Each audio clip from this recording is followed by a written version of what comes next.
Before we get started with tonight's show, I gotta thank last episode's super chatter and amazing channel member, The Ace Avenue. Ace is a tremendous supporter of the channel. Thank you so much for all that you do for this channel, Ace. He does movie reviews, he does TV reviews, he also is a sports commentator. And if you're not into sports, you're into the MCU and movies and all that kind of stuff, Ace is going through all of the X-Men. I believe he's doing all of the Fox movies in general over on his channel leading up to Deadpool and Wolverine. He's just released X-Men and X-Men 2 reviews, so definitely go check those out. Ace, thank you so much for all of your support once again. Your support is how this channel is able to be made possible, so I thank you so much, guys. Check him out. Link is down in the description below.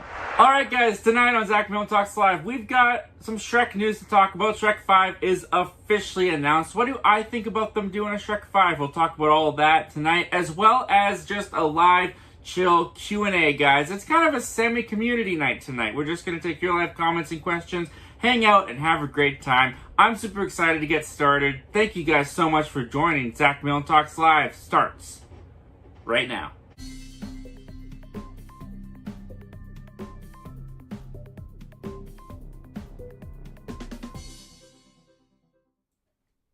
What's up, guys? Welcome to the show that we do almost every Wednesday, except for when I miss a Wednesday or I'm just dead tired on Wednesday. But always great to have you guys here. Welcome back. Welcome for the first time here to Zach Milne Talks Live, episode number 91, guys. And it's kind of a semi-community night, as I mentioned in the intro there. We got one topic. It's the big one of the week. It's Shrek. We're going to talk about it. But other than that, it's just your live comments and questions. I feel like after missing last week and kind of doing a month of collabs, I like to just get one-on-one time with you guys. So I just want to hang out. I just want to have fun. It's summertime. I feel relaxed. I feel like I'm just ready to have a good time. You know what I mean? And with it being summertime, I do want to bring up something because my life is getting crazy. And the summertime makes it even crazier. And I will expand on all of those details very soon in the future. Don't you worry. You guys will know what I'm talking about very soon. But with that in mind, we are going to do a couple changes in the summertime. Now, the show's not going away. The show's not going away this summer. It's still going to be on Wednesdays. I don't know if I can promise it's going to be on every Wednesday just because summer events come up. And there's some times where it's like, hey, my family's having a barbecue. I should probably be a part of that. And so I'll have to miss a Wednesday here and there for the summertime. But along with that, we've also got new summertime hours. This is just a way that I can kind of ease the show into my schedule a bit more. Another thing that's going to change along with the hours, and this will be from starting today or starting next week technically, into September. I don't know how late into September. We'll kind of play it by ear. But Pacific Standard Time, we're going to start at 6 p.m. So this is my time. We're going to start at 6 p.m. and we're going to go no later than 8:30 p.m. For Central Time, we're going to go 8 p.m. to 10:30 p.m. And Eastern Standard Time, we're going to go 9 p.m. to 11:30 p.m., which I know a lot of you guys are already watching the show really late, and I appreciate every single one of you people that watch the show, what time zone you're in. You're always giving your time to be here and hanging out with us, and I truly appreciate it so much. But I'm not gonna lie, I've been tired. There's a lot going on. I'm running around, work, and then the show, which I love doing. No one's forcing me to do this, so I'm not looking for pity. Just wanted to let you guys know kind of where I'm coming from with this decision. And yeah, unfortunately, that does mean that if I don't get to every single comment and question by 8:30, I'm probably gonna just stop there. There'll probably be some nights where I'll keep going and try to get through everybody because you're giving me your time. I want to respect that time and give you an answer to whatever it is you want to talk about as long as it's appropriate. But yeah, that's the big changes going on right now. Other than that, guys, show is regular. Let's get into this chat and see what you guys are saying, see what you guys are up to. Actually, you know what I'm going to do? I'm going to scroll down first to make sure I'm not muted. Looks like I'm not muted. All right, perfect. We got Enviro Earth 2. What's going on, dude? Thanks for joining us. I know it's really late where you are. Always appreciate you being here. Thank you so much, dude. He's saying, any news on Spider-Man 4? It feels like it's taken a long time. Last I checked, I have not heard anything. I kind of suspect we'll hear something at Comic-Con. I think there is a I'm going to say 60% chance. I'm going to say there's a 60% chance we hear something at Comic-Con. Could be wrong about that. We'll find out. But as far as I know, the Zendaya is supposed to come back. The last I remember hearing, the rumor was that Marvel and Sony were at odds of how they wanted to do the story. Sony wanted multiverse. Marvel wanted a smaller story. So we'll see what they end up choosing. But yeah, as far as that goes, I haven't heard much else besides the fact that Tom Holland will indeed be in it. So we'll see what that happens. Speak of the guy, the Ace Avenue, coming off of his extremely successful live stream that he just did for the Yankees game. Congratulations, man. All that success. I saw your community post. It was the record-breaking for most watched video on the channel and getting subs and likes. So awesome, dude. Congratulations on that. That is a big accomplishment. And you're sending in a $5 super chat, dude. I cannot thank you enough for all of the support to our channel, man. Thank you so much. And you're a channel member. Saying, Zach, you the man. Had so much fun on the group review for Deadpool. Make sure you guys check out that video if you haven't done so. Like and sub to Zach Milne Talks Movies. Oh, dude, thank you so much. I really appreciate that. Yeah, I had a great time. I haven't watched Deadpool 2 yet. I'm thinking I'm probably going to watch Deadpool 2 either Thursday or Friday night. I don't want to do Friday night because that's really soon when we're going to do Deadpool 2 on Saturday. Which, by the way, guys, on Members Talk Live over on our members page, $6.99 a month, you can actually join us on the show. The details are down in the description below. Must be 18 or older to appear on camera with us, so that's the one thing we ask, so please respect that. But we are going through the Deadpool movies because, yeah, Deadpool and Wolverine, as Dakota Man Movies right here is saying. Thank you so much for being here, Dakota, by the way. It's 2 more weeks till Deadpool and Wolverine, guys. Technically it's 2 more weeks and a day. In 2 weeks, and then on the Thursday after those 2 weeks, I will be seated for Deadpool and Wolverine. I'm so excited, as so many of you guys are. But that excitement is going into our members' videos, and we are doing group reviews for Deadpool and Deadpool 2. I've just got the edited version up on the channel now for Deadpool. Fantastic discussion. Had a lot of fun putting that video together. The podcast version of that is actually going to be up pretty soon, too. Once I'm having processing issues. But once I get it processed, it will be up on the Apple feed. So I'm really excited to get that up. And then, yeah, this Saturday we are doing Deadpool 2. We're rewatching Deadpool 2, and we're going to discuss it. So if you want to join us, if you want to watch live, you can join at $2.99 a month. You can watch live and participate in the chat. Or, like I said, if you're 18 years and older and you want to join us on camera, you can join that $6.99 tier and join us on Members Talk Live. We do it every Saturday from 10 a.m. Pacific Standard Time to 11. And it's always a great time. And I always appreciate you being there, Ace. Thank you so much for being a channel member and for all the support to the channel, dude. We got Gavin Cross. What's going on, Gavin? You are doing some great things over at your channel right now, man. Congrats on all your success. Thanks for being here, dude. Says, how's it going, Zach? I just picked up Stranger Things Season 1 and 2 on Blu-ray for $20 each. Very happy to have them in my collection. That's awesome, dude. I'm very curious to see if you're kind of throwing a little bit of a jab at me from our live show with Jacob Hubbard, where we discussed that I spent over $100 on the first season of Stranger Things because I thought it was going to be some big collector thing, and you know what? You found it for $20. So, sometimes you just end up with egg on your face. But I'm super happy for you, man. $20 each for Stranger Things Season 1 and Season 2. That's pretty awesome. I was pretty stoked the other day. I found the first 2 seasons of Sherlock with Benedict Cumberbatch at a local pawn shop for like $8 each. I was like, awesome. That's great. Now I just have to get the 3rd one, and then I'll have the whole series, and then maybe I'll watch it one day. Enviro 2, what's going on? He says, if it's out in 2025, that would be 4 years. 2026, 5 years since No Way Home, which would equal the longest wait for a Spider-Man film, 2007, 2012, Spider-Man 3 to The Amazing Spider-Man. That's very true. Do I think it's going to come out by 2026? I'm going to say probably. I think so. Wait, when? No, Avengers got pushed already, didn't it? Avengers 5 is now 2027. And then Avengers 6, or whatever it's going to be called, I think is 2028, 29. I think, it's not going to come out next year for sure. They probably start shooting next year. It probably comes out 2026. That would be I think it's going to come out in 2026. I think 2025 is too soon. I don't think they've started shooting it. I don't even know if, like I said, I haven't really been keeping up too much. I don't know what exactly they're on to now, but I don't even think they have a script done.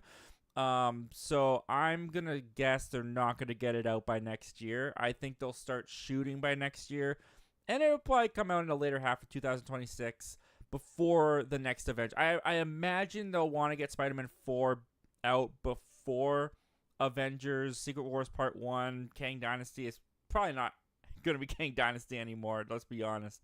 So we'll see. We'll see, but it's a good question. And yeah, that's a fun fact. 2007, 2020 to 2012 is the longest gap between Spider-Man movies. Spider-Man 3 to The Amazing Spider-Man. Movie reviews with Ryan Lane, a beloved channel member. Thank you so much for being here, dude, and for being a channel member, showing all your support towards the channel. It means so much, dude. It says, just watched Deadpool 2 last night. Looking forward to the group review this Saturday. As am I, my friend. As am I. It's going to be great. Like I said, I haven't watched Deadpool 2 yet.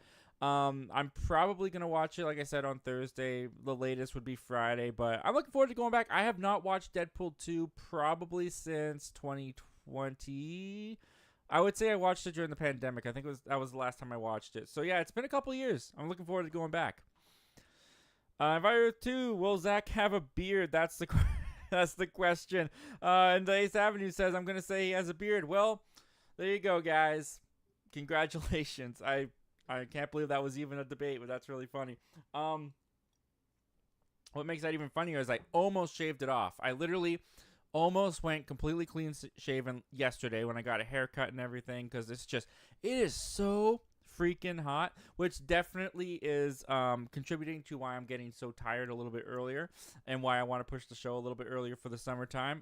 It's like 41 degrees Celsius here today. It's ridiculous. It's so freaking hot. I had to beat the heat, and I almost shaved. And I went and got a haircut, and I had them do the beard, and I've never had that before at a hairdresser, having them do the beard. And I told him I wanted it taken off, and the guy looked at me so disappointingly, and he was like, I can make that work. Don't shave it off. So I was like, all right, dude, you know what? I trust you. Just do your magic. I think he did a good job, so I'm going to keep it around for a little bit, but it's going to come off soon because it is so freaking hot. It's so hot. 80s Kid from the 90s, what's going on, 80s Kid? Thanks for joining us, my friend. He says, hi, Zach. I tapped out of the Acolyte after last week. Don't blame you. It's just bad fan fiction. I heard last night's episode was worse. Anyways, feel free to leave a comment for my Q&A video I'm releasing Friday. Is that like on a community post? I'll have to look for that community post and see. Dude, I honestly do not relish in that comment because I know that you were enjoying the show, and I don't want you to hate the show. I don't want people to feel about the show how I feel about the show, which is extremely frustrated and bored. So it kind of bums me out to hear that you've tapped out. I'm sorry, man. I know you were really liking it. You were enjoying it. But at the same time, I don't blame you for tapping out. I didn't even bother watching episode 6. I didn't watch last night's episode either because I haven't seen episode 6. I just kind of forgot about it. You know, Tuesday came around. I think Tuesday I got invited to go swimming at my parents' pool with my family. So I think I opted to do that instead of stay home and watch The Acolyte, and then I just never got around to it. And I don't know, man. There's 3 episodes left. I'm like running, and I can see the finish line, and I feel like, why do I stop running now? Like, I might as well just run through that finish line, but at the same time, I could just walk off the track. Would anyone care? Probably not, but The Acolyte, man. The Acolyte. I don't know. Depending on how it ends, depending on what these 2 episodes are, and I heard that last night's episode was atrocious. I was seeing that on Twitter all day yesterday, which is a bummer, man. It's a bummer because this show had so much potential. Even the beginning of the show, like, I didn't like it from the start. I really didn't like it much from the start. But I was even saying when I had Ace on here and we were talking about it, like, I saw the potential. I saw that it could be something good if they just made it work, and it doesn't look like they made it work. And I'm not going to lie, depending on how it ends, this could be one of the worst shows I've ever watched. Because I haven't really liked anything about it. Of course, there was that fight in episode 5, which was kind of cool, and I like that they had the balls, if you can call it that, to kill off characters. Even though I didn't care about the characters they were killing off, I could not care less about some of the characters they were killing off.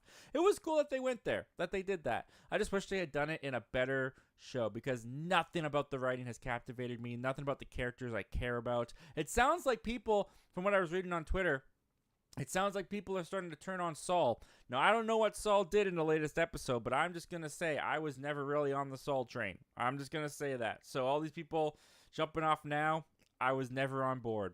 I was ahead of the curve, if you can call it that. But yeah, anyways, all that to say, man, I'm sorry to hear that you're tapping out. I'm sorry to hear that you're not enjoying it anymore, but I relate. I relate. Enviro 2 says, whoops, we did a jump there. Zach looks different. Yeah, I wonder what it could be. I have, I have been tanning, huh? I've been tanning a little bit. What do you think, huh? Little less blinding, I would say. Not too bad. I mean, you get up here, it gets a little worse, and I'm not even gonna show you what's under here. But yeah, no, that's definitely got to be it, right? Yeah, I look good. It's summertime. I look good. Trev's Movies, what's going on, Trev? Thanks for joining, my friend. He says, saw Kinds of Kindness last weekend with a friend of mine. We both liked it, but it's not for everybody. FYI, they show the Green Goblin's dick. Oh, wow. Okay. Getting some Willem Dafoe up in there. That's interesting. You've sold me. I'll go see the movie. No. I totally forgot about Kinds of Kindness, to be honest with you. It didn't come to my theater. I know that for sure. I don't even know where you can watch it. Is it streaming? I don't know. I can never keep up with these things. But, yeah, that's the best advertisement I've seen for this movie the entire time. Yeah, that's interesting. That is, I'll probably pass. Probably won't be seeing that one. The 8th Avenue, nice haircut, Zach. Oh, thank you, man. I appreciate that so much, dude. Yeah, it's shorter than I usually go for. I think I like it. People tell me it looks good and they like it, so I'm like, okay. It is a little shorter than I usually go for, but it's nice. With this heat, oh, it is nice. It's nice to just have it chopped. The 8th Avenue says, I feel you on being tired. I'm hitting the wall right now. Yeah, I mean, dude, you just did what, like a 2.5 hour stream, not just answering questions and talking what people throw at you, but you are like actively watching something and commenting on it in real time. Like it's what you do is amazing, dude. It's amazing. I will be fully like straight up honest with you. I don't watch it.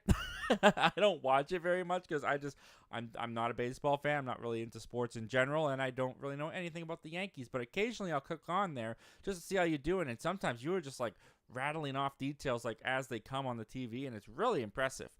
So yeah, keep doing your thing over there, man, because you're killing it. And your community post said today, your subscriber count is really starting to jump, man. I think you've really found your niche with what you're doing over there, and it's incredible to see. Have you seen that with T? What's going on, T? Thanks for joining us. It looks like, I don't know if you were 6 months, but you've crossed 6 months as being a member, dude. Thank you so much. You got that Z6 going on down there that I was so proud to have made. It took like 2 minutes, I think, but I like how it turned out.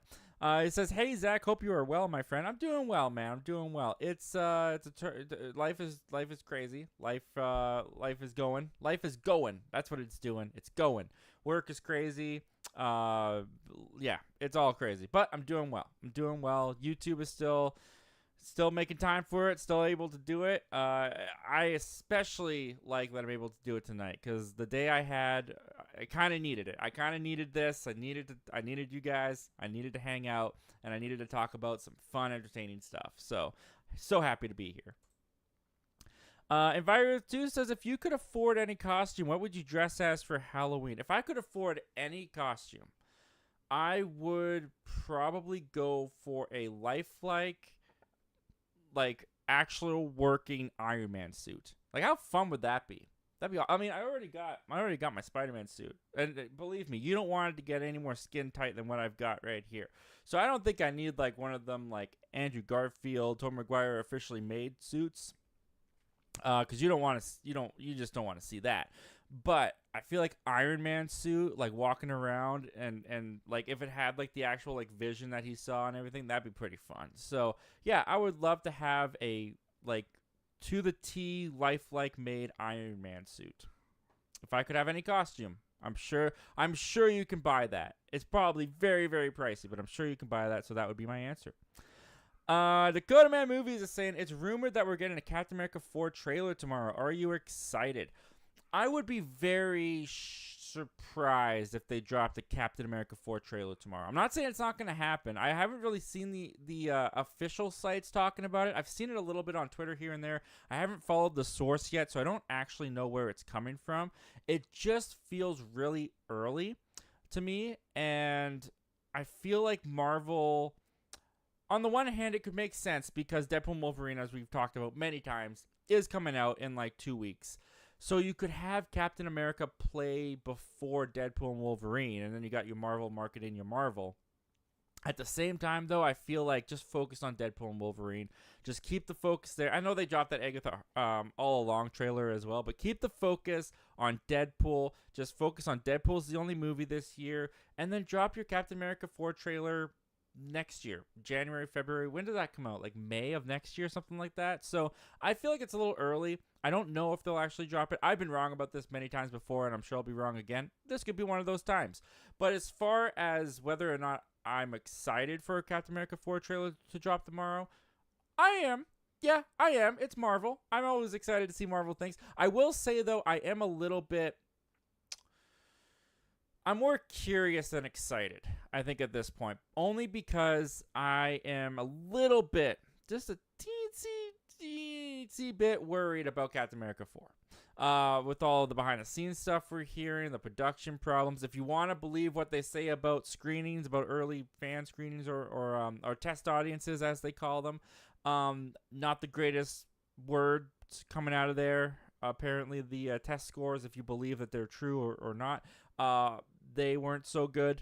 So I don't know, man. They're still trying to put band-aids all over that thing. They're just trying to stitch together a movie that is at least good from the sounds of it. So I'm curious to see what they've got. I would love to see like Anthony Mackie a little bit in the trailer, see what he's got going on. But yeah, I don't know. I don't know if they're actually gonna drop it. My prediction is no. And I hope that it excites. I really hope it excites, because you don't want people going into Deadpool and Wolverine and then feeling like, well, that Captain America movie looks kind of mediocre or not so great. Like, just keep the focus on Deadpool and Wolverine. Like, that's where all your momentum is right now, Marvel. But yeah, we'll see. The Comic-Con is also coming up, so it's possible they'll drop it at Comic-Con. But if they drop it at Comic-Con, I don't think they'll drop it online for the public. They do that a lot with these events. Like, if you're there in person and you watch the trailer, you get to see it, but then the public doesn't get to see it for like 6 months out or something. Trev's Movies says, do you agree that everything that happened in Despicable Me 4 had no purpose for happening? Example, Mega Minions was pointless. Yeah. Yeah. Just straight up, yeah. Yeah. Look, I got my review up. I almost didn't review it because I was like, what do I even say about this? Like, it's not that it's bad. Like I know a lot of people, I saw a lot of like thumbnails and stuff saying like, this movie's awful, the franchise is done, I'm done with this franchise. I'm not done with the franchise. Despicable Me 4 just it didn't have any passion behind it, I think is the best way to put it. Yeah, the Mega Minion stuff, it was just a bunch of Minion shorts. Like that was kind of surprising to me about the movie, is that usually the Despicable Me movies is like the Minions are the little side characters, and then, you know, we focus on Gru and the family. And in Despicable Me 4, it felt like they really didn't have much for the family to do, so they just like left them to the side, and then they just like kept cutting back to this Mega Minions shorts, and then they would occasionally go and show Gru pulling a heist with a teenage girl. Like, it was such an inconsistent balance of story. And it's funny even reviewing it that way, because it's so clearly aimed at kids. Like, the kids in my theater were having a phenomenal time. Every time those Minions were on screen, the Mega Minions, they were having a blast. And I don't want to take that away from kids.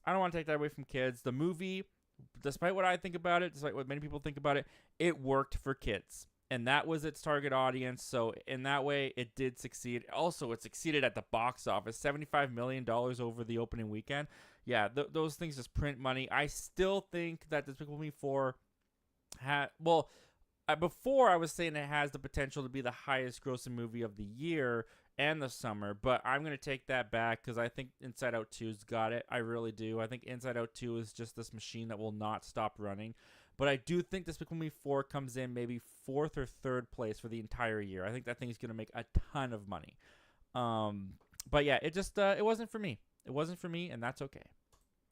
Enviro 2 says, Captain America 4 doesn't excite me. It's like calling The Amazing Spider-Man Spider-Man 4.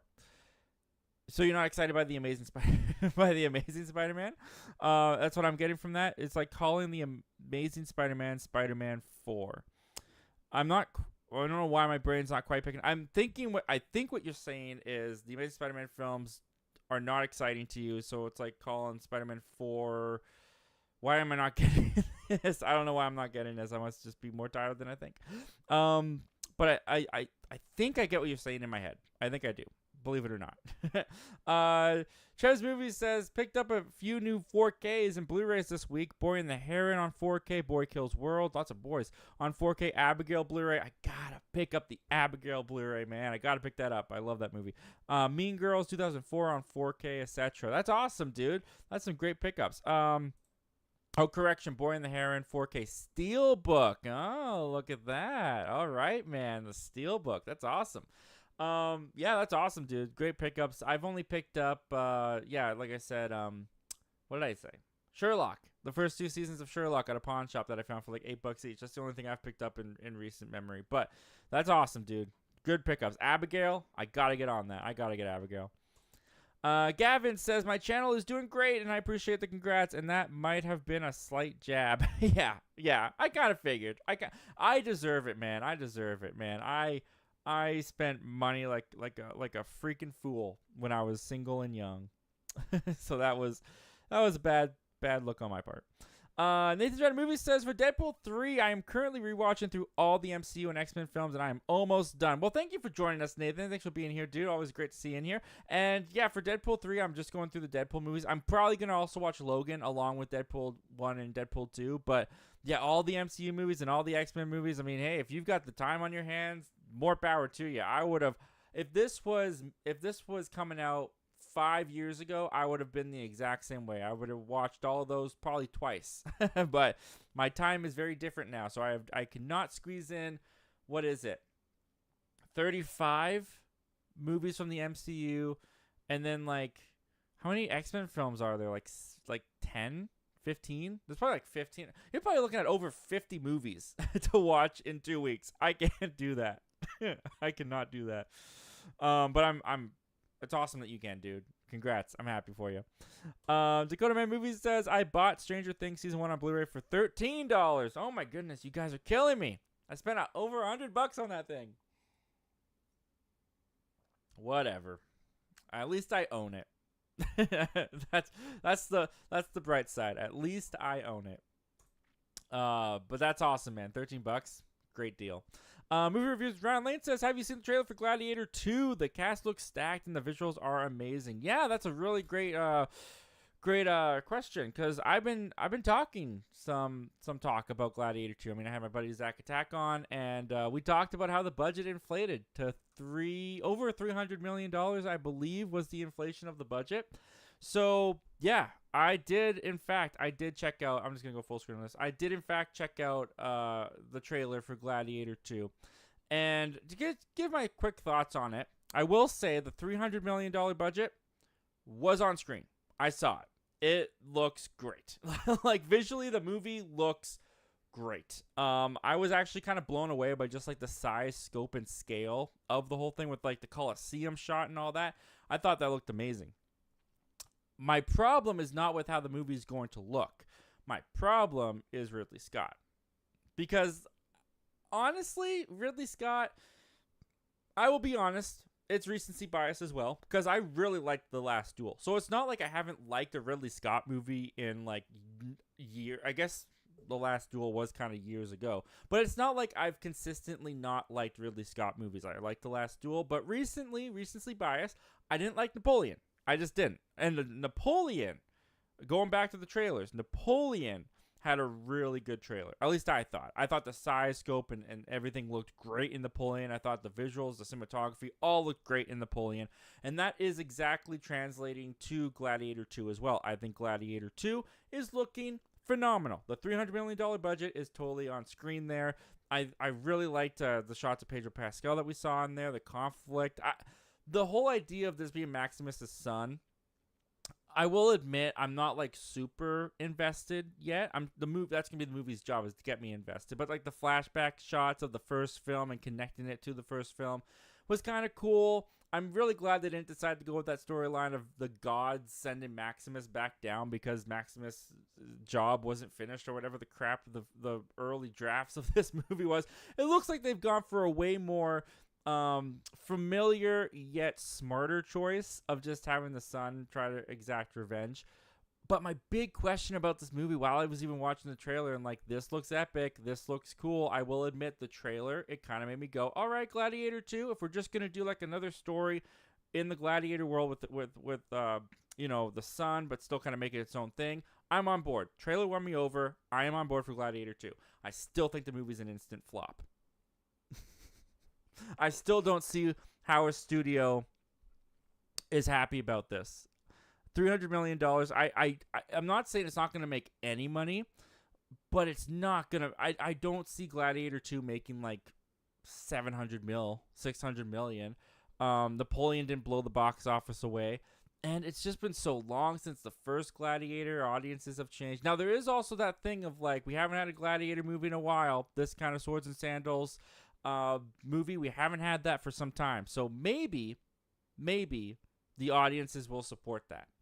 We also haven't had a Western in a really long time.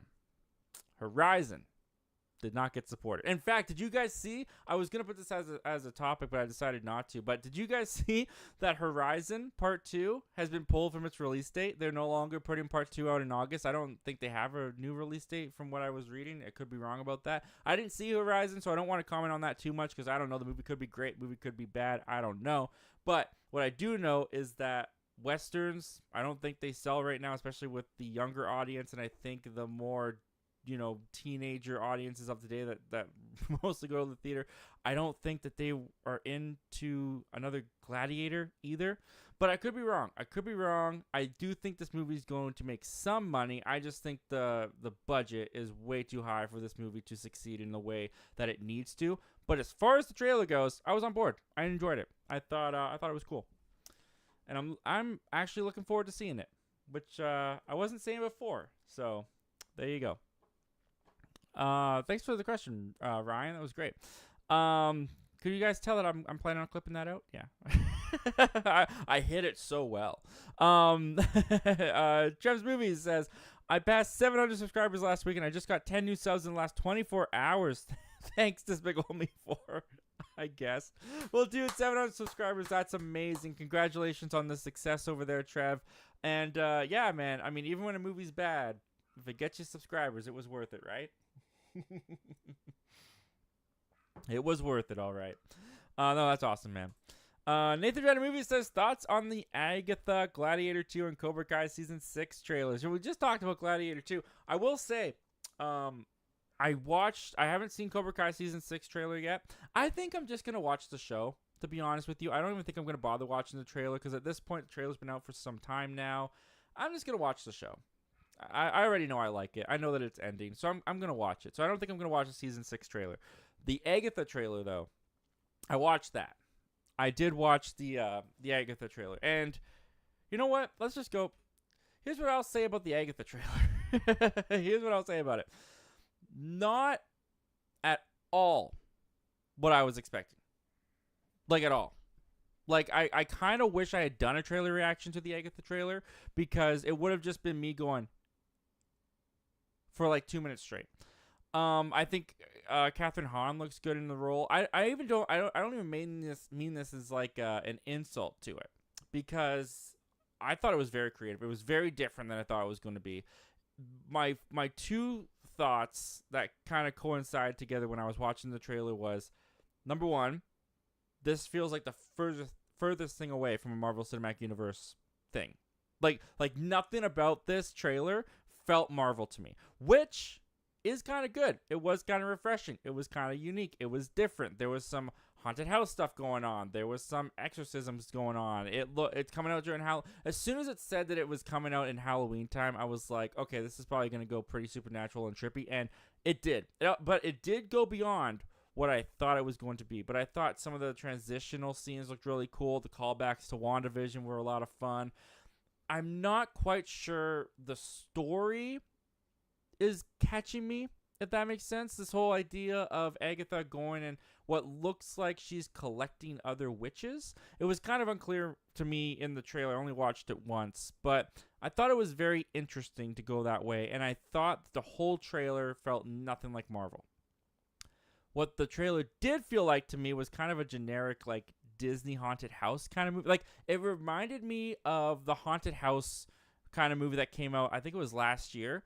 From Disney, there was some Wizard of Oz feeling in there as well. So yeah, it was a really interesting trailer. I'm not gonna say I didn't like it. I'm not gonna say I liked it. I liked portions of it, but as far as the whole trailer goes, I was mostly just like confused of why this was being made. It feels very much like a one-off. It doesn't feel like it's gonna have big what am I trying to say? Repercussions. It doesn't feel like it's gonna have much to lend to the universe overall.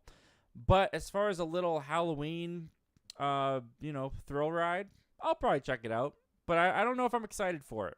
It was unique. That's the best word I can think to say. It was unique. What did you guys think of the trailer, though? Like, did you guys like the trailer? Let me know down in the comments if you guys liked the trailer, if you didn't like the trailer. I'm very curious to hear what you guys think because, yeah, I was kind of, like, shocked at, like, what the trailer ended up being. So, that's just me. Trev's Movie says, you know that South Park movie review I talked about a few weeks ago? I do remember that. I took a month to write it, had to watch the movie 3 separate times, took me 4 hours to shoot, a week to edit, and YouTube blocked it. Those jerks, man. That sucks. I know what that means. I know what that like, man. I know what that's like. I mean, did you dispute it? Because you can dispute it. Fair use, commentary, all that kind of stuff. See if you can get them to at least release it. You might not get it monetized. If you can get monetization, I don't know how it works. Or you're at 700 subscribers. I don't know if you got monetization yet or not. I don't know what's different. But I will say that you can dispute it, put it under fair use, say it's a commentary, say that you use clips or this and that, but you add your own commentary to change them up and stuff like that. See if you can get it at least released because that sucks, man. I've been there. I have had videos that I've worked so hard at get blocked. Mostly movie commentaries, which is frustrating. Movie commentaries, which I haven't done in a minute. There's good reason for that. I'll let you guys know what that reason is someday in the future. But I haven't done a movie commentary in a minute. I do have plans for some though that I want to do. But yeah, they take a long time to edit. I mean, they take the length of a movie to shoot. But they take a long time to edit, and almost every time they get blocked. And that's kind of one of the things that also turns me off from doing them is sometimes they get blocked, sometimes they just like don't get monetized, and it's just like all that work. And is it worth it? Is it really worth it? So I feel that, man. I feel that. But yeah, I hope that it works out for you. I hope that you can get it disputed because that's a lot of work, and I know that you were really passionate about that project, man. So I hope that they get it sorted out. Gavin says, I also recently made a new YouTube studio for my channel, which will debut in my Long Legs review. Nice, dude. Okay, so you made like a new studio set. I was thinking of the app the YouTube Studio app is what I was thinking of. But you made like a new set. That's awesome, dude. I'm looking forward to seeing that in your Long Legs review. Did you see Long Legs? Did you see it? Or is that just like upcoming? When does Long Legs come out? I can't even remember. Is it this month? Nah, I'm terrible with dates now. Enviro 2 says, what will happen with Iron Man? Will he be recast? In my opinion, casting Anthony Mackie as Captain America will fail. You can't replace Chris Evans or Robert Downey Jr. or Ryan Reynolds. Well, you also go on to say Hugh Jackman is another one who can't be replaced. Can't imagine another actor playing Wolverine. Well, there's a lot to unpack there. There's a lot to unpack in that question, but I can see what you mean. I think when it comes, let's tackle Anthony Mackie first. I do think that you're right. I think he has an uphill battle. I think Anthony Mackie 100% has an uphill battle as Captain America. Not to any of his fault. Like, let's get that clear. Not to any of his fault. But he has big shoes to fill. Especially in the public's eyes. Chris Evans is Captain America. Chris Evans is Captain America to a lot of people. And there's a lot of people that aren't interested. And let's call it what it is. A lot of people are not interested in seeing the sidekick become the lead. That's as simple as that. Falcon has been around since Winter Soldier. Would I say he's a beloved character? Honestly, no. Again, not Anthony Mackie. Not talking about him. But the character of Falcon in the MCU, I don't think that if you ask someone who's a favorite character in the MCU, I think you'll get Iron Man, Captain America, Spider-Man, Thor. You'll probably even get Wanda. I don't think you're getting Falcon very early on. So there's that. Now, it doesn't mean that he can't do it if he's in a great movie, if he does a good performance, if they execute the story well. I think he'll be accepted, and I think fans will welcome him with open arms as long as he makes the role his own. He can't try to be Chris Evans, and I don't think he will. So that's okay. As far as what they're going to do with Iron Man, there are two things that they could do with Iron Man, both of which I'm not a fan of. The first option is multiverse. Either go and grab another one. You go and get another Iron Man from the multiverse. You get a variant of Robert Downey Jr., which I don't think Robert Downey Jr. would come back to do a full stay in the MCU. These rumors of him possibly showing up as a cameo in like Secret Wars or something, that's more believable to me. I don't think that he would turn that down necessarily. But as far as coming back and being a mainstay in the MCU, I don't think that he's going to do that.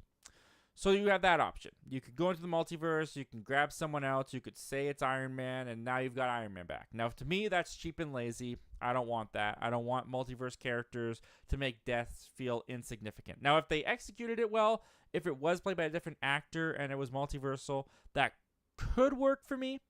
From the sounds of it, they're doing Fantastic Four. Multiverse story-wise, it sounds like these characters in Fantastic Four are going to come from another universe into the MCU. So if they can find a way to do it like that, if I accept it with Fantastic Four, I might become a little bit more accepting of it with another character like Iron Man or Black Widow or someone later on down the road. But as for now, don't care about doing multiverse characters or variants or bringing Robert Downey Jr. back. Just leave it be. Don't care. The second option is rebooting the universe. Or restarting from scratch. Not even rebooting the universe, but like restarting the MCU. Scrapping everything we've built up to this point and doing something fresh and new. And hey, we've cast a new Iron Man. We got a new Iron Man story. I know people have turned a little bit on the MCU. I know people, and myself included, have thought it's coming a little bit too big for its bridges. It has gotten a little bit more convoluted. There's a lot of working parts to it that don't seem to run as smoothly as the machine used to, but at the same time, I still really do enjoy this universe. I'm not ready to see this universe just end. I'm still excited for where it can go and what they can do with it. So personally, I don't really like either of the options for Iron Man, whether multiversal or rebooting. If I had to pick, I'd probably choose multiversal, and if I had to predict how they would do it, it would be multiversal to bring back Iron Man, to bring back Chris Evans as Captain America, because now he's old in the MCU, so they'll probably go back and get a younger version of him. But yeah, as far as that goes, I'm not super interested in doing another Iron Man right now either. I think Iron Man has recently passed. Like, I know it's been like 5 years, but it still feels so fresh that Robert Downey Jr. and Iron Man have been gone in the MCU. Let that sit. That's the thing about studios nowadays, that they can't let anything sit. Is the Emperor dead in Return of the Jedi? Let's bring him back for Rise of Skywalker because the fans want to see it. Is Robert Downey Jr. done as Iron Man? Let's bring him back. Now, you could also throw this argument at me. Is Hugh Jackman done as Wolverine? Let's bring him back in Deadpool, which I'm super excited about. So, yeah, I'm hypocritical. I admit that. But as far as bringing back Iron Man, I'm just like, not interested right now. Not interested in either way that they decide to do it. So, yeah, there's that. But there's no doubt in my mind they're going to find a way to get some kind of Iron Man back.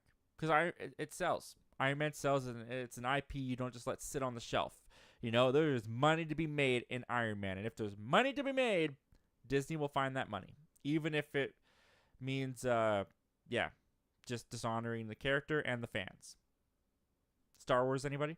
Okay, anyways, past Star Wars. That was a great question, man. Thank you so much. Have you seen that with T? He says, hey, Ace, just watched your Last Stand review. Oh, you got X-Men The Last Stand up? Awesome, dude. You didn't have that up when I made the video, so I'm going to have to check that out. I'm enjoying your series, Ace. I'm enjoying you reviewing the X-Men films. It's a lot of fun. The Ace Avenue says, thanks, T. Appreciate that. Enviro 2 says, I would rather see the Grinch's...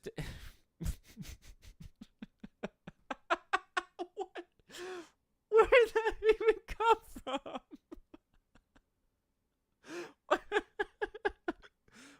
Are they both green? Why did you make the correlations are. I'd rather see the Grinch's thing than the Goblin's thing. Okay. you, you, you do you, man. I'm bowing out of that. I don't even want to participate. I don't know where that came from. Did I miss something? Why are we talking about the Grinch's dick? Oh my word. Okay. Nathan Trena movies. What have you seen for the first time recently? I saw both Winnie the Pooh horror films, Miller's Girl. I didn't even finish that. I was not into Miller's Girl. Strangers Chapter 1, Roleplay, Escape from Alcatraz, Family Affair in Violent Nature, and The Visit. I watched Family Affair. I got a review up for a Family Affair on the channel. Didn't hate it as much as a lot of people hate it, but it's definitely not a very good movie. As far as what I've watched recently, honestly, I've been rewatching Friends. I've been watching a lot of Friends. It's my comfort show. Life's been kind of stressful, so I kind of just have been wanted that comfort for a little bit. So I've been going through the Friends series. I'm on season 4 now. I've been watching it with my wife, which has been great. I'm behind on a lot of things I wanted to watch. I still haven't watched The Bear season 3. I got a little discouraged though from watching Bear season 3 because people were starting to say it wasn't very good, and that made me sad because I love The Bear. So I haven't watched season 3 yet. I definitely want to get on that. Like I mentioned before, fell off of Acolyte, so I haven't really caught up on that. But yeah, watching Deadpool for the show. I gotta watch Deadpool 2. So yeah, I think Despicable Me 4 and Family Affair are the most recent new watches I've watched. I did watch Step Brothers and 21 Jump Street again with my family. That was a good time. Love those movies. Next movie says, oh, and I also watched Pearl, which I liked more than X. All right, man. Pretty great. All right, so we are going to take a quick intermission from the live comments and questions. We're going to get right back to them after our one topic. We have one topic today, guys. So we will not be very long with this. And that topic is going to be this, guys. Once I get a drink of water because I need it. All right. Topic number 1, and the only topic today.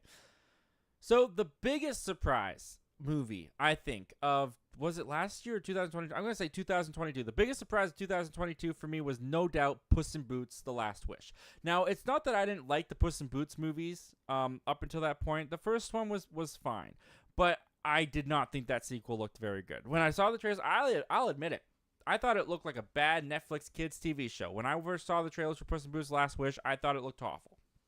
I was not interested in it at all. Then I was dumbfounded when it was coming out with some of the best reviews I read in years. And then I went and watched the movie myself, and it was fantastic. Puss in Boots: The Last Wish is simultaneously one of the best and one of the most underrated animated films ever made. It is so good. It is so fun. It is so sharp. It is so witty. And one thing that it did underratedly as well was brought the Shrek franchise back. Because at the end of spoiler alert for Puss in Boots: Last Wish, we see him sailing off to go to far, far away. And it's been a minute. It has been a minute since we've had a Shrek movie. But there have been rumors for a Shrek movie for a very long time. And now those rumors are not rumors. They're reality. Because they have confirmed it, guys. They have confirmed that we are indeed not going there yet. 1 second.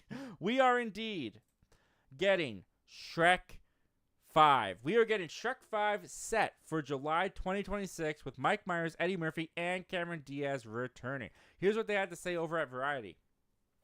Antonio Banderas' return as Puss in Boots is not yet confirmed, but Shrek 5 will be directed by Walt Dern, who served as a writer and artist on Shrek 2 and Shrek the Third, and as a head story on Shrek Forever After, in which he also voiced Rumpelstiltskin.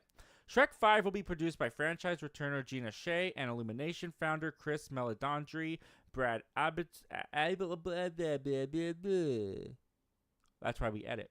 Brad Abelson and serves as co-director. Or Brad Abelson serves as co-director.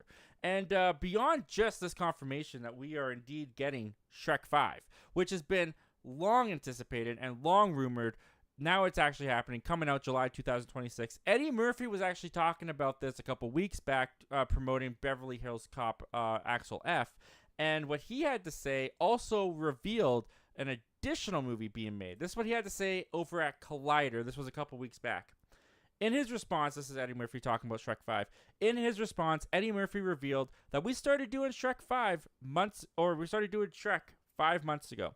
I did this, I recorded the first act, and we'll be doing it this year. We'll finish it up. Shrek is coming out, and Donkey's gonna have his own movie. We're gonna do a Donkey movie as well. So we're gonna do a Shrek, and we're doing a Donkey movie. Murphy, who has voiced the lovable and hilarious Donkey since the original Shrek film debuted in 2001, elaborated on the plans for his character's solo film. When asked if he was recording for both projects simultaneously, he clarified, "No, not at the same time. I started recording Shrek. I think it's coming out in 2025, which we now know is 2026, and we're doing a Donkey one next." All right, so there are two things to talk about here. Also, it should be pointed out that along with the announcement, we also actually have an official poster as well, which is pretty crazy, for Shrek 5. The All-Star returns in theaters July 1st, 2026. This came from the official Shrek Twitter, so we know it's legit. So there you have it, guys. Shrek 5. It's happening. It is actually happening. And a Donkey movie is happening. It's actually happening. So let's split these two up, because there really is two stories to talk about here. Let's talk about Shrek. Let's talk about Shrek 5. Super excited for Shrek 5. I mean, I adore the Shrek films. Now, some more than other. I like Shrek 1. I love Shrek 2. I am not that big of a hater of Shrek the Third. And then Shrek Forever, I think it's fine. I think that's fine. But you know what? Puss in Boots: The Last Wish proved that this still has life in it. There's still so much creative juice in these. There's still so much twists to play with fairy tales that are so fun and so witty. Now, I will admit, when reading this article, there's no involvement as of now of anyone who worked on Puss in Boots: The Last Wish. I love that there's people that worked on the previous Shrek franchise. It was Shrek 2 and Shrek the Third and Shrek Forever After. I like that those people are returning to do Shrek 5. But I will admit, my excitement would go even higher if we found out some of the creatives behind Puss in Boots: The Last Wish were also going to be in this. Now, do I think Antonio Banderas is going to show up in Shrek 5? I think so. I think Puss in Boots is definitely going to be in Shrek 5.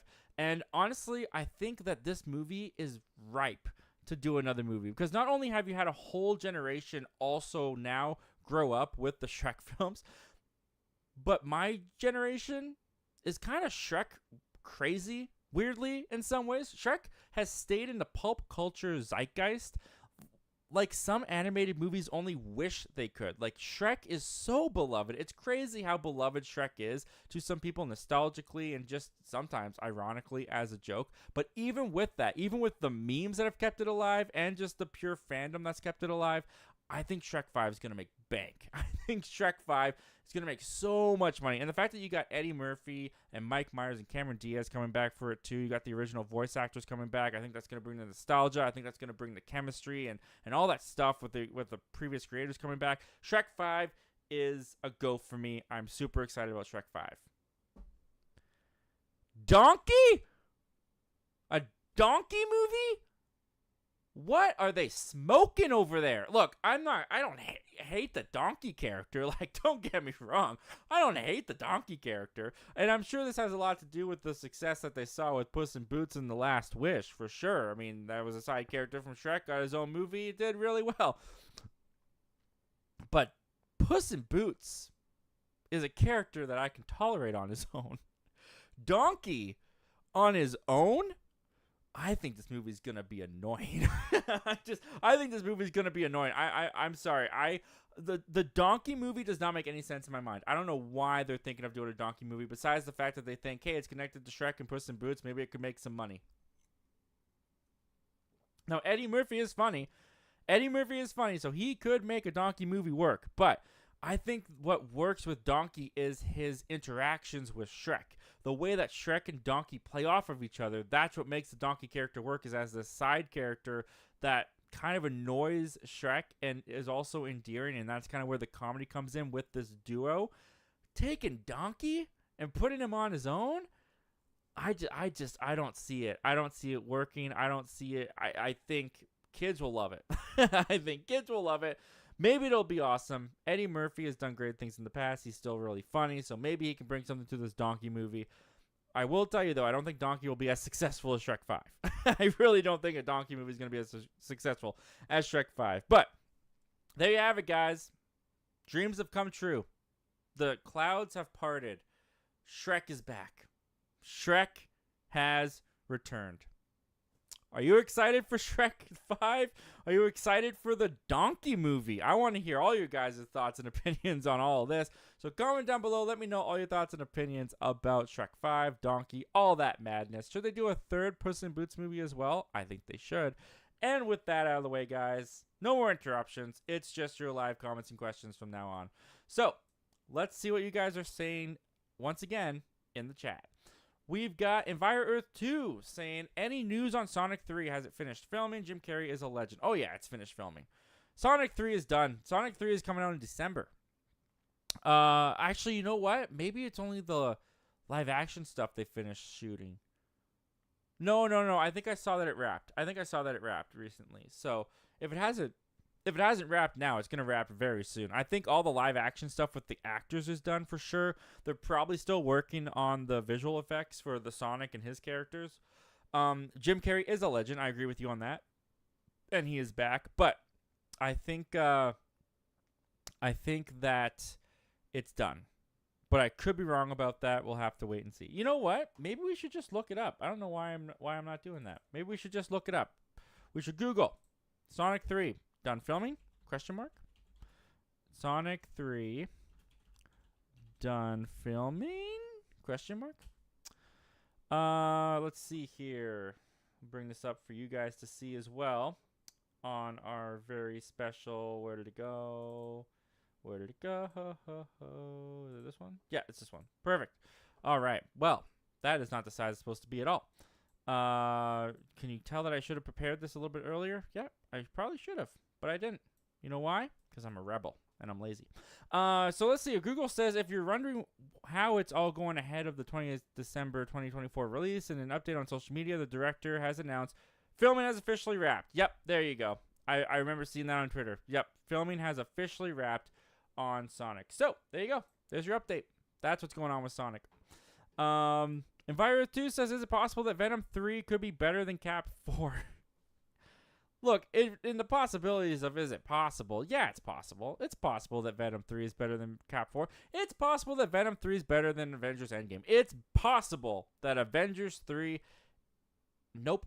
It's possible that Venom 3 is better than The Godfather Part 2, a movie I've never seen, so I can't really speak to it, but I hear it's great.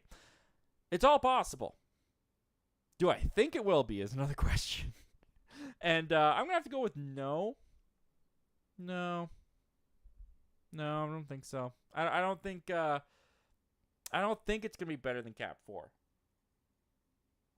Because even though Cap 4 appears a mess and is doing a bunch of reshoots and they're trying to fix it, they're throwing the band-aids on it, they're wrapping it around, they're setting the arm in the right spot, they're trying to fix this movie.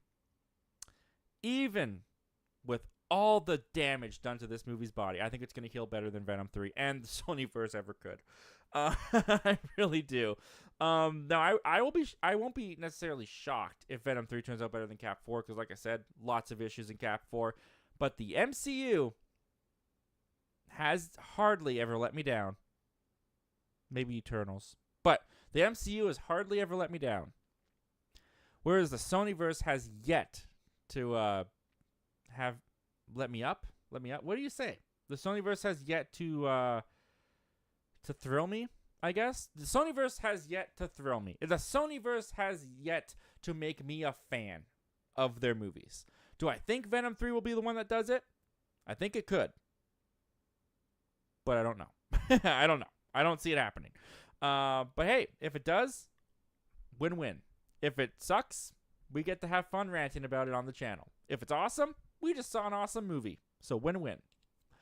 Trev's Movie says, what are your thoughts on someone who uses the excuse that a movie is for kids because people are getting mad at me for ripping Despicable Me 4 a new one? Also, the movie was basically Minions 3. Yeah, it was definitely Minions 3.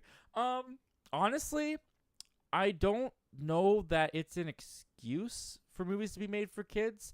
Like, I understand. For me, it's like movies are all subjective. Right? Movies are all subjective.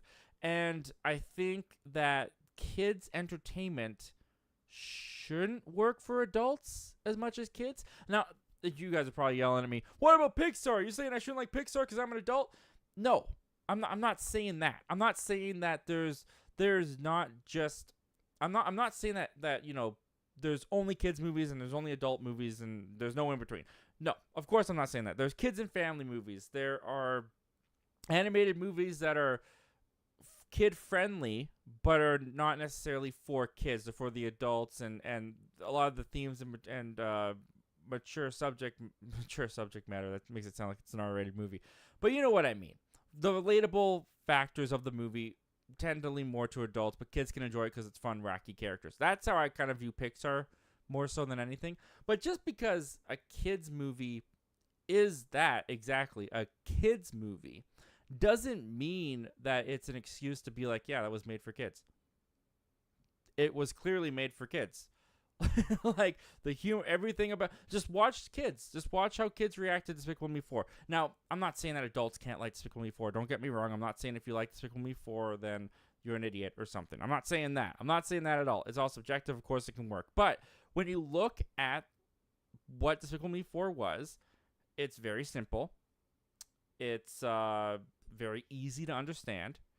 It's for kids.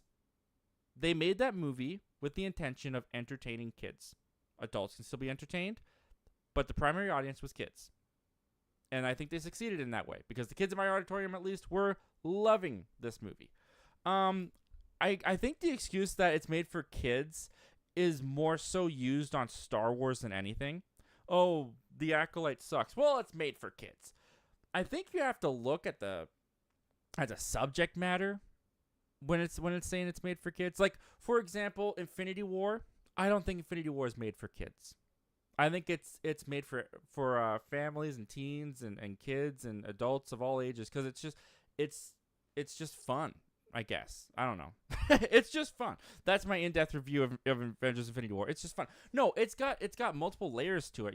Thanos has really deep motivations to him.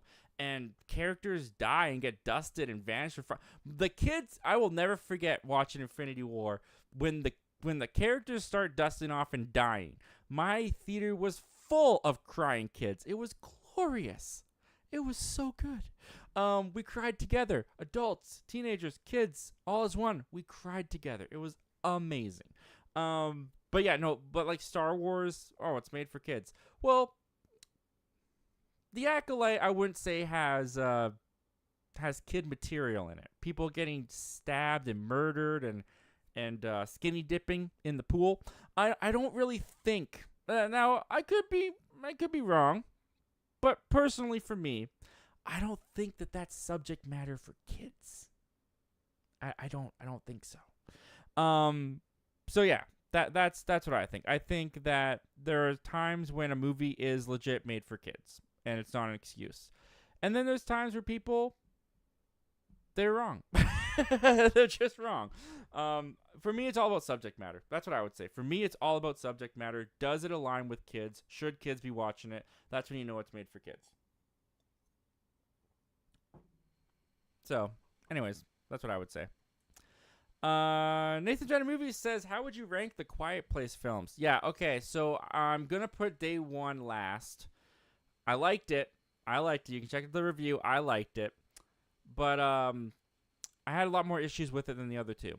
Then I'm going to put A Quiet Place Part 2, because I think it's a very good follow-up. I think it's a good continuation of the story. But it's weaker. It splits up the family. The family dynamic isn't as strong. The story kind of has an abrupt ending to it, which I'm still waiting for A Quiet Place Part 3 to continue that story, but I digress. So I'll put Part 2 next, and then my number one, and probably will always be number one, is A Quiet Place, the first one. It's great. It's awesome. Instant classic. John Krasinski killed it. Emily Blunt's amazing. Love it. Love it, love it, love it. So that's number one for sure. Enviro 2 says, a movie where Deadpool meets Venom would be great, or Ryan Reynolds could play Eddie. Deadpool meets Venom would instantly make the Venom movie better. Or would that technically be a Deadpool movie? No, I would be down for that. I would definitely be down for Deadpool meets Venom. I think that throwing Deadpool in it would only make it better. Travis Movie says, I said this in my review, but you could literally make a movie about the Minions trying to find Gru's left shoe, and that thing will make more money than half the movies released this year. So true. So true. And look, honestly, I don't it's not that I don't get it. I get it. The Minions, they don't speak a language, so in that way they're universally able to be loved. It's just slapstick. It's just kind of what Looney Tunes was doing back in the day, but with these Minions. It's very simplistic slapstick. Everyone can get it. Everyone can get the humor. Kids love it. Middle-aged women seem to love it the most. Grandmas love it. Minions are all over. And the Minion characters are cute. They're yellow, they're plush, they're small, they're cute. So in that way, I get it. But I don't get it. But I don't get I'm not saying I don't like the Minions. Like, they're cute. I get their appeal. But man, do people go crazy for them. They go nuts for them. And it shows in the box office. I mean, the movie sneezes and it makes $1 billion. It's crazy. It's crazy. The biggest gag. The most I've heard my theater laugh this entire year is a Minion stuck in a vending machine.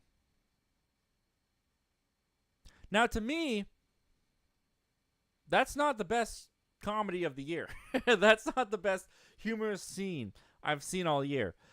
But if I had to judge by A, the audience attendance, and B, the audience reception to that joke, it was the best joke all year long. And I don't get it. I don't get it. But you know what? More power to these movies. They do really well. The studio, the creators behind it, bravo to them. They're killing it at the box office like we all knew they would. These movies just spit out gold bills, and they'll be making them forever. We will never see the end of the Minions or the Despicable Me movies. They will be going forever. Envire Earth 2 says, I meant because of the change of actor playing the character but still calling it the fourth installment, it should be called something else. I meant because of the change of an actor playing the character but still calling it the fourth installment, it should be called something else. Oh, I see. I see what you meant. You're talking about the Amazing Spider-Man comment that you left back up here. Let me see if I can read that again, if I can find it again, and see if I get it. Now, okay, Captain America 4 doesn't excite me. It's like calling the Amazing Spider-Man Spider-Man 4. Okay, I see. You don't see it as another Captain America movie. I see what you're saying now. Okay. Yeah, no, that makes sense. I don't blame you. And I think a lot of people, like, to your credit, I think a lot of people are going to feel the same way. Like, I think that there's going to be people that are going to be like, didn't Captain America die, or didn't he grow old? Didn't he go off and retire? Like, there's going to be people who say that when they watch this trailer. Isn't that Falcon? I'm not really interested. There's going to be people who say that, right or wrong. So I don't think you're wrong. I don't think you're alone in that. I think there's going to be a lot of people who are going to look at this and be like, well, I'm not really interested in it because it's not Chris Evans' Captain America movie. So, yeah, that's fair, man. But that's going to be the challenge of the trailer, right? The challenge of the trailer is going to be getting people there. It's going to be getting people excited for Anthony Mackie's Captain America. It's going to be getting people excited for this movie. It's got to look awesome. I really hope, I hope that we see from the trailer of Captain America 4 Brave New World, whenever it comes out, I hope we feel the vibe of Winter Soldier coming out of that trailer. And honestly, I fear a little bit if the trailer doesn't bring that across.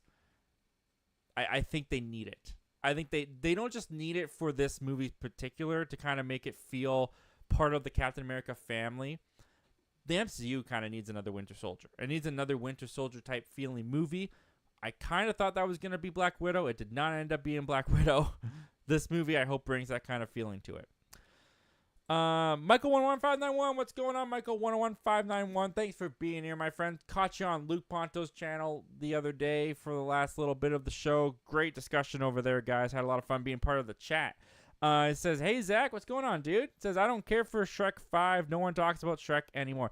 Look, I'm not going to say everybody in the world talks about Shrek. Absolutely not true. Wow, we did a major jump there. There we go. Absolutely not true. Not everyone talks about Shrek. But I will say, I have no idea where you're living because I hear Shrek talk too often. I hear Shrek talk. I mean, I see it on Twitter. I see the memes. People reference it. Shrek is very relevant. I really do. And I remember you talked about this a little bit on Luke Poncho's channel as well, that you don't think Shrek's relevant anymore. You don't think anyone cares. I think the fact that this is trending on Twitter, it's making this big buzz. I think people are really excited for Shrek 5. And I think it's because Shrek is still relevant. I think people love the Shrek character. Trev's movie says Gladiator 2 opens up around the same time as Wicked and Moana 2. So, yeah, it's good. Oh, my goodness, yeah. Bury it. Bury it already. There you go, Gladiator 2. We hardly knew ye. Now, here's what I'll say about that, too. Gladiator 2, to its credit, is not really the same audience as Moana 2 or Wicked. I don't want to, generalize. But Moana 2, take your family to it. The mom, the daughter, they go to it. Son, the father, they go to it. It's Disney fun. It's a little light musical. Moana 2, don't get me wrong, Moana 2 is going to make bank. Moana 2 is going to be huge. I hope it's good. Because it was supposed to be a TV show, and then they changed it into a movie last minute. So I hope it's good. But don't get confused. Moana 2 is going to make bank. It's going to be huge. Then you got Wicked, the musical theater fans, the Ariana Grande fans, right? Gladiator 2, though, is an outlier of those two movies. That's like the 45-year-old dad wanted to relive his youth. That's the buddies movies. That's the guys go there, they get rowdy, they throw their fists in the air. As Moana 2, when the light see the sky calls me, comes through the walls of Gladiator 2. They're gonna be there, yeah, Maximus and all that stuff. So I will say I don't think Gladiator 2 necessarily is in the same competition field as Wicked and Moana 2. I think it's a different audience, and I think it'll serve a different audience. I just don't know how big that audience is anymore. I don't know how big that audience is anymore. Let's be real. But hey, and then again, movies that have kind of a bro-like energy to them, that were kind of big things for young men back in the day, they do well sometimes when they come out. Let's not forget Maverick. Top Gun Maverick. People like to rewrite history. People like to play pretend that when Maverick was coming out, they were all saying that's going to be huge. It's going to be $1 billion film. No, they weren't. No one. They can lie. They can lie through their teeth. They can say whatever they want. No one knew Top Gun Maverick was going to be that big of a deal. No one knew that it was going to hit that big. I remember when Top Gun Maverick was announced, there were some people asking why they were even doing the movie. I remember watching YouTube videos about that. We're doing Top Gun again from the 80s. Like, who's going to watch this? People watched it. So, yeah, Gladiator 2, I don't know how well it's going to do. Again, I fear it will nowhere near make a profit. But I don't think Wicked and Moana 2 is going to be why. But it doesn't help. Let's put it that way. It certainly doesn't help. Dakota Man Movie says he's going full screen. He's clipping it. Well, we'll see. We'll see. Sometimes I clip things, I edit them, and I'm like, you know what? This is not a good video, and then I don't release it. So we'll see how it turns out, man. We'll see how it turns out. I don't even know what clip that's for, to be honest. Enviro 2 says Joker 2 will be the best film of the year, but will apparently be really disturbing, rape, etc. I don't even know if I can say that. I hope I don't get demonetized. RAPE. You know what? I'll do the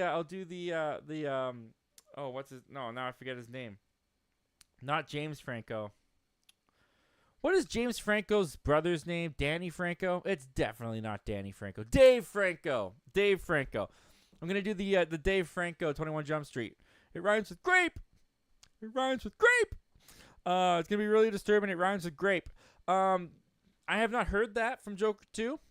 I hope they don't have that in Joker 2. I feel like that might push the limits a bit. Might turn some people off. If that's Joker doing it, if it's Joker rhyming with grape, I don't see how, even as a sadistically kind of messed up character that you enjoy watching, I don't see how audiences get on board with that Joker if they do that. So I hope they don't do that. As far as Joker 2 being the best film of the year, it has the potential. It definitely has the potential. It definitely looks like one of the most unique films of the year, especially comic book movie wise. I think it's gonna do well. I think it's got. Is that October? I think it's got October as its release date, so I think it's in a good position. But yeah, it probably will have some disturbing scenes to it. I mean, the first Joker did too. And now that'll be the big thing too, is that people went into Joker 2019 kind of not knowing what it was. And then people saw it, and there was kind of a divide for some people that loved it and those who did not like it. And then even so much so that they thought that it was dangerous or offensive. So now that those people have seen the first Joker, they may not return for Joker 2. So Joker 2 might have a smaller audience. But I have been impressed by the trailers, not going to lie. Michael11591 says, looking forward to Agatha all along. I don't know if I'm looking forward to it, but I'm curious. I'm curious to see how they're going to do it and if it's going to be any good. Trez Movie says, I did dispute it as a review. They didn't accept it. I then edited it down a little bit and re-released it, and they still blocked it. I don't know what to do. What makes me mad about it is that I've seen other reviews of the movie that use clips from the film, and they're completely fine. I don't know if it's because I'm a smaller channel or because I said the wrong thing in my dispute. I don't know. I know there's a nostalgia critic on South Park that used some of the same clips, and it's still up. Yeah. Here's the thing, though. Here's the thing that no one talks about. I do think it has a little bit to do with a small channel. And not because... I don't think it has to do with your small channel because you're a small channel specifically. But what you're mentioning here with like Nostalgia Critic and some of these other people... You know, some of these big YouTubers, and no one really talks about this, but a lot of these big YouTubers, they have representation. They have managers, they have people. They've gone to a point where their thing is like a business, and they have people working for them to solve these things for them. So they have the upper hand in that way, especially like Nostalgia Critic, who's been around for like, 15 years. He's got people that can do this for him and figure it out. Whereas you're on your own. We're all on our own. We're just like little guys. YouTube, please release my video. I worked hard on it. And commentary. Send. And then some like algorithm like sucks it all up. And I don't know, some internet YouTube's like, I don't know. Yes, no, yes, no. I'm not saying that's how it works. I'm just the dramatization. I'm not saying that's how it works. But I do think that it does have a little bit to do with being a smaller channel, not having that representation, not having that team behind you like some of these bigger YouTubers do. It sucks, man. I feel really bad for you, man. I'm not quite sure what to do next. Usually disputes are like what you could do. What you could do is you could tag. I've done this before.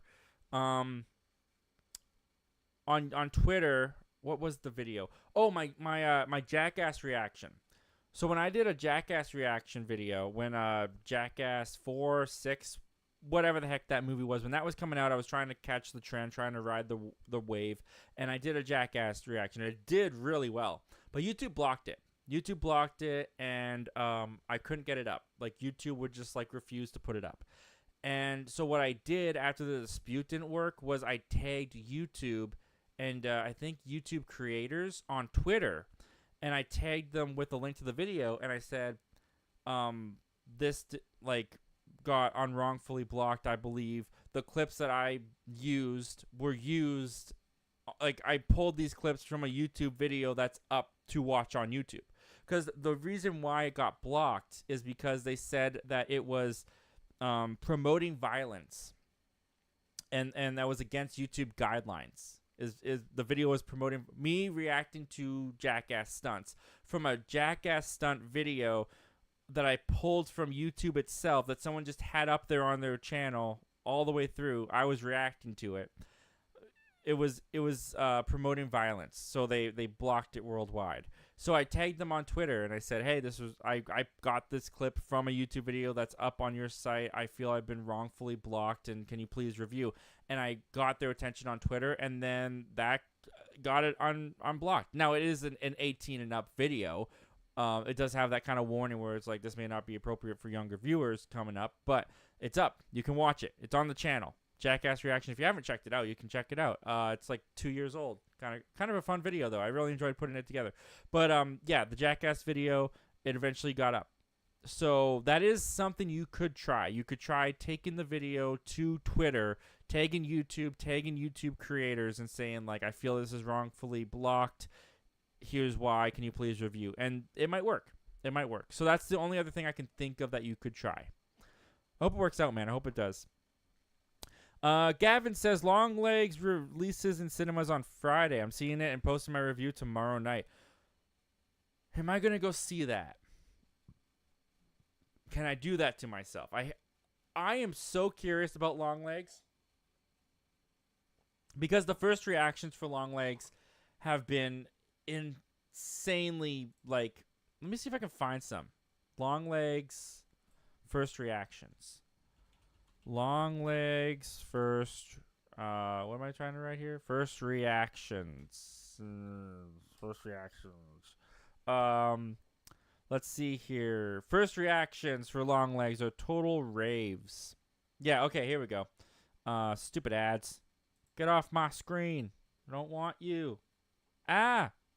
More ads. I hate ads. Ugh. Unless they're my ads. Give me that revenue. No. All right, so we've got get ready, y'all, because Longlegs is the real deal. Absolutely rancid, cursed vibes that had me scared to enter my dark hotel room. Micah Monroe is stunning with Cage is disturbing. This is Osgood Perkins in top form. Our contemporary Silence of the Lambs methinks. And that comes up a lot in the first reactions. Silence of the Lambs. Comparisons. I was so lucky to see Longlegs, and no exaggeration, it could be the best horror film of 2024. Oz Perkins can really get under my skin. This is his masterpiece. Monroe gives a fabulous, unique lead performance in Cage. Nightmarish. Maybe the scariest first 10 minutes ever. Longlegs. Holy crap. Oz Perkins has crafted an outstandingly bleak and fiendish investigation thriller. It is so violently evil. A film that lingers in your thoughts, under your skin, and in the pit of your stomach well after it's over. Perkins' best so far.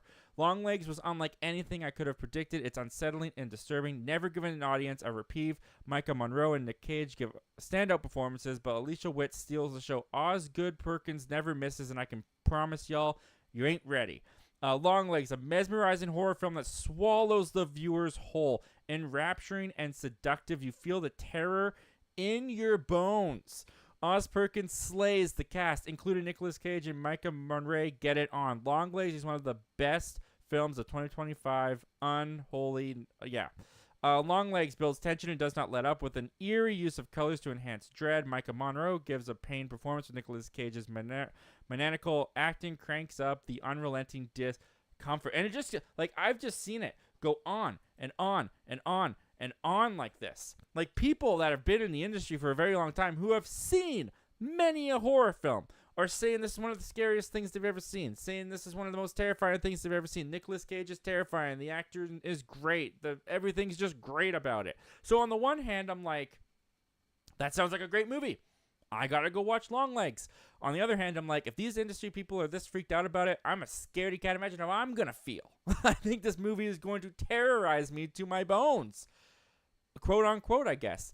Yeah, no, so I'm very curious about whether or not I'm going to go see Longlegs. Because on the one hand, I want to see what everyone's talking about. On the other hand, I don't want to see what everyone's talking about. But it sounds like a treat for horror fans. Enviro 2 says, Daredevil is another favorite you forgot about.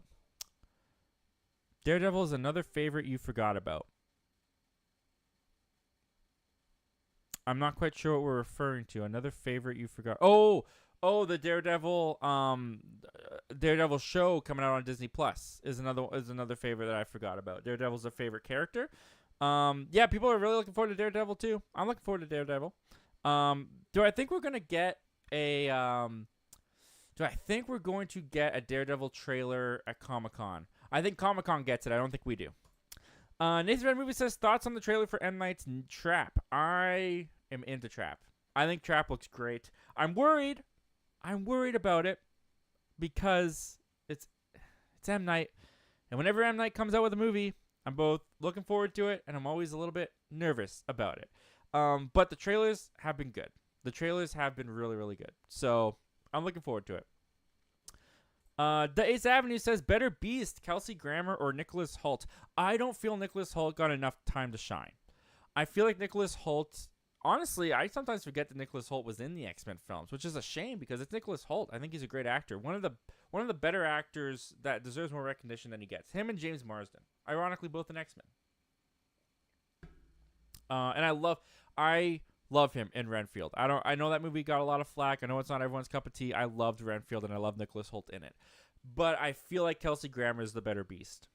I felt like I felt like he got a better chance at portraying the character than I feel Nicholas Hoult did. And it also doesn't help that Nicholas Hoult was in some of the lesser X-Men films, in my opinion. So I'm gonna go Kelsey Grammer, for me personally. Trev's movies. Wow. Now I'm sorry for mentioning seeing the Green Goblin stick in Kinds of Kindness. Now Shrek's. Oh gosh. Oh man, we're doing the green. The green fellas. Oh my goodness. Shrek is love. Shrek is life. Exactly. Trev's movies. Shrek has been in the zeitgeist for a while. And shout out to you if you remember Shrek is love. Shrek is life. That is a throwback. Let's watch it. No, I'm kidding. Okay. We're not doing that. Toxic Gamer, what's going on, man? Olo, back to you, Toxic Gamer. Good to see you here. Says, how's your day been? My day's been all right. Thanks for asking. How's yours? It says, will you be seeing Fly Me to the Moon or Long Legs this week? I want to see Fly Me to the Moon, but I don't know if my theater's going to take it. Long Legs, I'm on the fence. I'm really on the fence about Long Legs. We just kind of discussed it, so we'll see. Toxic Gamer says he's seeing both on Friday. I'm a little later than usual because I was filming another WWE 2000 video. No, don't worry about it, man. I'm just honored to have you here. It's a privilege to have you here, and you just have to say thank you. Or no, you have to say, I'm here, you're welcome, and then I have to say thank you. I say thank you. Enviro2 says Cameron Diaz is coming out of retirement. Yeah, I guess so. But let's be honest, she can probably just go into the recording booth at her home in her PJs and pajamas. All right, what's the script that they sent over? Shrek, no. Okay, I'm good. That's so that's so demoralized. That so plays down her role in Shrek. I'm sure Fiona will have a good role in Shrek. Cameron Diaz is good. But let's not act like she's going to do like The Mask 2 or something. She's doing a voice acting role. So, yeah, probably doesn't take too much time out of her day. Ace Avenue says, so I incorporate a new segment on my reviews for my favorite part. What is your favorite scene in the X-Men universe? My favorite scene in the entire X-Men universe. Yeah, you're doing that new thing where you say your favorite part of the movie. I think it's great. The entire X-Men universe was my favorite scene. I mean, you gotta love the Quicksilver scenes. Like, even in Apocalypse, which I don't hate Apocalypse as much as everyone else does, or a lot of people do, but it's not a great movie. But the scene where he's like doing a slow motion or his fast run, the slow motion to us and saving all the kids and stuff like that is great. But like Days of Future Past, his first run with all the security guards, phenomenal, fantastic. Logan has some really great scenes in it that I love watching. The Berserker scene in the woods. Yeah, X2. Oh, man, X2. Nightcrawler in the White House. Come on, that is hard to beat. Nightcrawler in the White House. X-Men Origins Wolverine. Come on, Logan versus the Blob. Will.i.am is there for some reason. Cinema. So many great X-Men scenes. I'm going to go with Nightcrawler in the White House. I think what an awesome way to kick off X2, and still one of the best superhero movie scenes in of all time. At the moment, I'm gonna say that's it. I'm gonna say Nightcrawler in the White House. Fantastic. Toxic Gamer says this weekend I'll be dropping a trailer for SummerSlam pay-per-view for my WWE 2024 video game, which will be next Wednesday live. That's awesome, dude. That's a fantastic. Congrats, man. That's awesome. Enviro 2 says, since Cameron Diaz and Jim Carrey both came out of retirement, they could make The Mask 2. They could. I doubt they will. And honestly, I don't want them to. I feel like The Mask works where The Mask is. I don't know if The Mask would work nowadays. We just got a super chat. We got a super chat. Jason Entertainment sending in a $5 super chat. Dude, thank you so much. That is so generous of you. Saying, hey, Zach, how's it going? 2026, we will have Shrek 5, Toy Story 5, Dune 3, Mando and Grogu, Supergirl, Women of Tomorrow, and Batman Part 2. Can you rank them by excitement? Dude, fantastic question. And thank you so much for the super chat, man. I'm not even going to lie to you. That's hard. That is really hard. Okay. All right, man. I'm doing it because you were so generous in that super chat, so I'm doing it. I think I think at the bottom I got to go Mando and Grogu because Star Wars has not been my best friend lately. And I do feel like The Mandalorian season 3. I feel like Mandalorian season 3 was a letdown for me personally. Did that come out this year? Man, that feels like 10 years ago. It came out this year. Mando and Grogu, dead last. I think I'm going to go Toy Story 5 after that because I'm nervous about Toy Story 5. I think Toy Story 5, I hope it's good. I feel like there's less creativeness behind it and more money thing behind it because Toy Story 4 made $1 billion, so this can just make $1 billion, and that's why they greenlit Toy Story 5.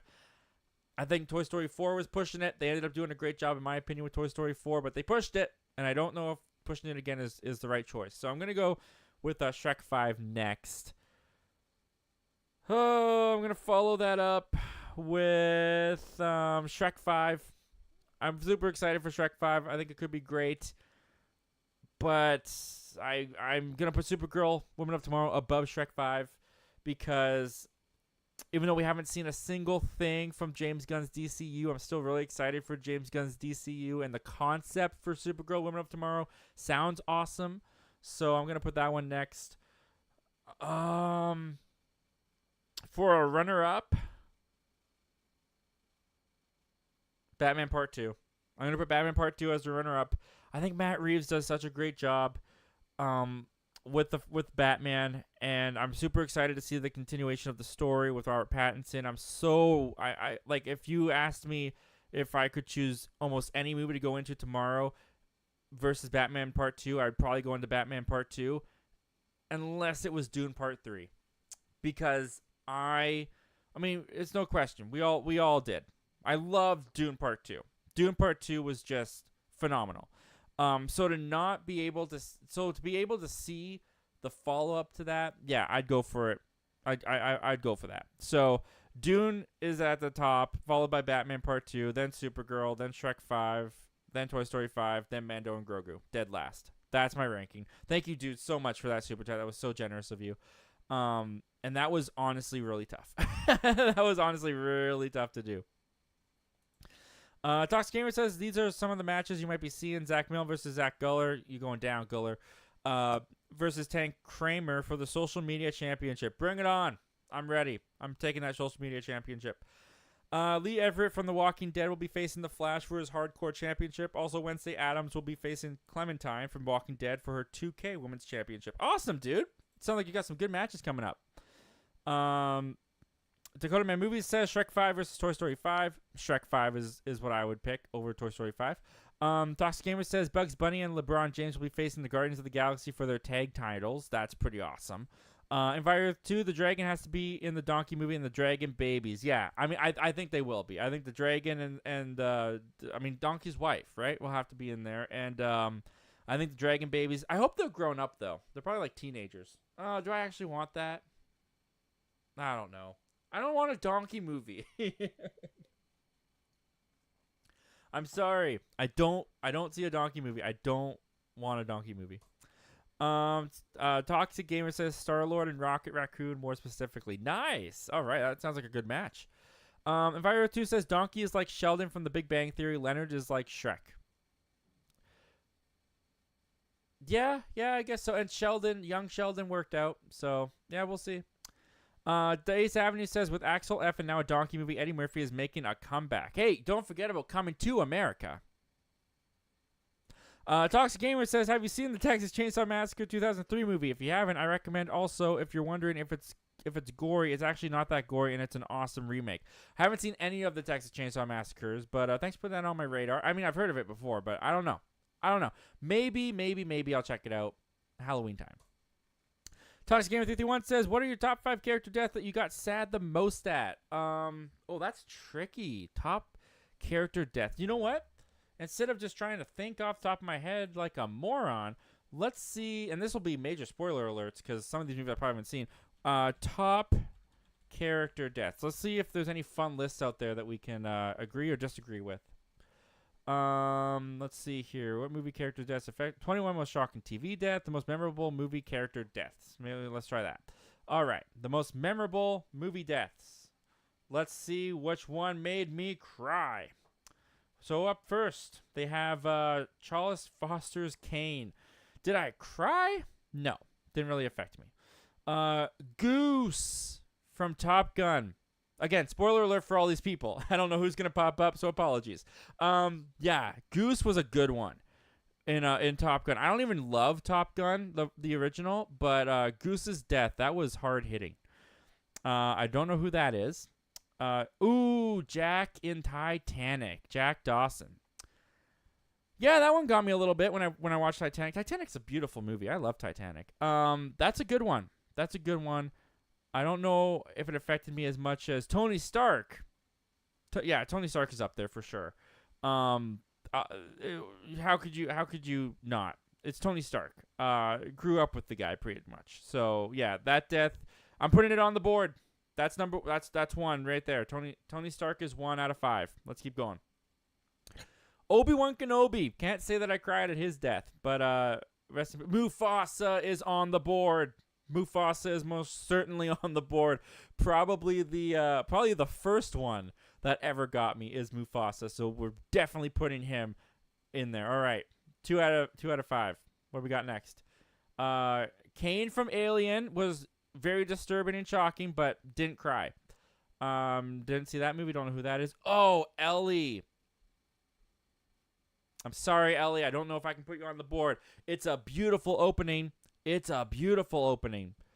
I don't know if I was that attached to Ellie as a character. I don't know if she deserves to be on the board. Hans Gruber. Can't say I got emotional about that one, but it was memorable. So I'll put it up. I'll leave it off for now. Ooh, Captain John Miller. Ah, man, it's a good one, but I'm not going to put it up. Spock. Now, this one gets a little bit cheapened because he comes back. Like, pretty quickly in, like, the next movie, he comes back. So, nope, sorry, Spock. You're not making it on the board. Ricky Baker. Don't know what that one is. Didn't see that one. The Iron Giant. It's a good one, but not making it on the board. King Kong. It's a good one, but not making it on the board. No. That was shocking, Marion Crane. Psycho, but it didn't make me sad. Quint's a good one. I loved Quint. I love Jaws. I think he's making it on the board. That's 3 out of 5. We got Quint. Casey Becker pulling off the first Scream kill. I felt bad for the girl, but not putting her on the board. Sorry, Drew. Nope. Oh, are you kidding? I was so excited when that guy died. Nazis? Kill them all. Donald Gennaro. Is that... When did he die? Did he die off screen? That doesn't count. Next. The Wicked Witch of the West. Yeah, nice try. Oh, and that's the end. All right, that's it. So I got to come up with 2 more on my own. Okay, you know what? Kind of going back to the childhood one with Mufasa. I'm going to put Littlefoot's mother on the board from The Land Before Time.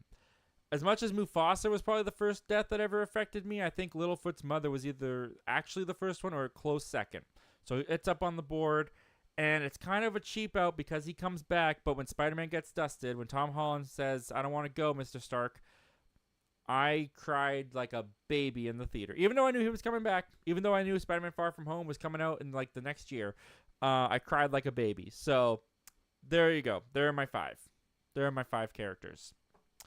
Let's see here. We got Toxic Gamer saying, also playing Walking Dead, the Telltale series, while watching you at the same time. Always an honor to be part of your multitask, my friend. Thank you for including me. Dakota Man Movie says, I don't know how Toy Story 5 will work. Woody isn't even with the gang anymore. I need more info on this movie. Come on, San Diego Comic-Con. I don't know if Toy Story 4 goes to San Diego Comic-Con. I don't know if Toy Story 4 or Toy Story 5 goes. Does Pixar usually bring their stuff to San Diego Comic-Con? I don't know. I suspect Toy Story 5 will involve Woody reuniting with the gang. I mean, it kind of has to, right? You don't do Toy Story 5 without Woody in it. You can't do that. So some way, somehow or another, Woody ends up back with Buzz and all of them. Travis Movie says, your love for film and you've never seen The Godfather 2. That's right, I'm a hack. Toxic Gamer says, I'm just never gotten around to it. What are some character deaths in movies and TV that the movie was supposed to make you sad for the character's death, but didn't at all? What the frick was that guy's name in The Acolyte? Yord is immediately the person who comes to mind. Some character deaths in movies and TV, the movie was supposed to make you sad, but character death didn't affect you at all. Yord! I did not care about Yord. When he freaking got his neck stabbed, I didn't care. Couldn't care less. Didn't care. Immediately comes to mind. Yeah. Yep, that's like the top one at my mind right now. You know what? Another death that got me. Now that we're talking about TV, and I would bump out Spider-Man, and I would throw this guy in The Flash season 2, when Barry's dad dies at the hand of Zoom. Oh, just got out of jail, just got reunited with his son, and then he freaking dies. Yep, that one's up there. That killed me. Toxic Gamer says, for me, it's the mom from Godzilla King of the Monsters. That's a effective death for you, or that's one you didn't care about? It could go either way, couldn't it? Toxic Gamer says, what's the most cringiest joke in TVs and movies that you didn't think was funny at all? There's a line in Michael Bay's Ambulance. It's something about handcuffs. It was the stupidest thing I'd ever heard in the theater. It was something about, like, he handcuffed me, or handcuffs, but not like the nice fuzzy handcuffs that you have in the bedroom, like real It was something so stupid. It was so bad. And I can't remember how the line goes because I've only seen Ambulance once, but I remember watching that in theaters, hearing that line and being like, that is so dumb. Other than that, the cringiest, yeah, that's tricky. That's the best that comes into my memory at the moment. Enviro2 says, I want to see a Green Arrow movie, maybe Liam Hemsworth. Liam Hemsworth, okay. Not bad. For a Green Arrow, that's not a bad choice. Yeah, I could see. Who's the guy that, he kind of looks like Stephen Amell. Who's the guy that plays as, what's his face? Reacher. What is, what's that guy's name? Alan Ritchson. Richardson. Alan Richardson. Alan. I think he would be. He's buff, but he kind of has the look. Let's see. I'll put this up so you guys can see. What do you guys think? Alan Richardson.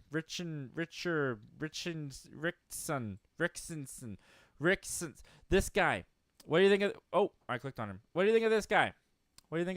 Ooh, Men's Health. What is it? Fit at any age. I'll have to pick that up.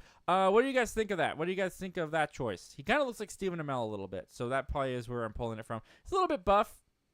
He's a little bit buff. He's a little bit too buff, maybe. I don't know. No, you know what? I think he's fine. I'm going to go with the cover of Men's Health, Alan Richardson. Alan, whatever the frick this guy's name is. That's who I'm going with. That's my pick. Where are we at? 3D Cinema, what's going on? Jake saying, hey, Zach. How you been doing? All right, no question. Just stopping by to say hi. Take care. Well, thank you so much for stopping by, man, and just hanging out. It's great to see you in here, and always an honor and a pleasure. Uh-oh. I think we froze. Uh-oh. Shoot. We've frozen. And I don't know if I can fix it. Let me try to, We're frozen. We can't move. There's not a way. My Wi-Fi is super dumb. If this makes air, that would really suck. How do I fix this? How do I fix this? I might have just lost the stream. Text my wife, see, I froze. Are you streaming? Because that might have to do with it. I can't seem to move. What if it was just on my end? Though that would be funny. Oh, you know what? I think the whole stream just went down. Did the whole stream just go down? Wait a minute. Wait a minute. Let me try something here. You know what would be hilarious is if I was still on. If it was just on my end. Please tell me it's not just on my end. Okay, I'm going to do something here. I'm just going to keep talking just in case I'm still on. You know what I'm going to do? I am going to talk to myself. I'm going to talk to myself. Okay, let's see here. YouTube. My name. Am I still live? Am I still live? Let's find out. I got an ad on my own video. Now, do I watch it or do I skip it? Shoot. Gotta figure out how to fix this. Oh, another ad? Come on. Oh my gosh, I'm still on.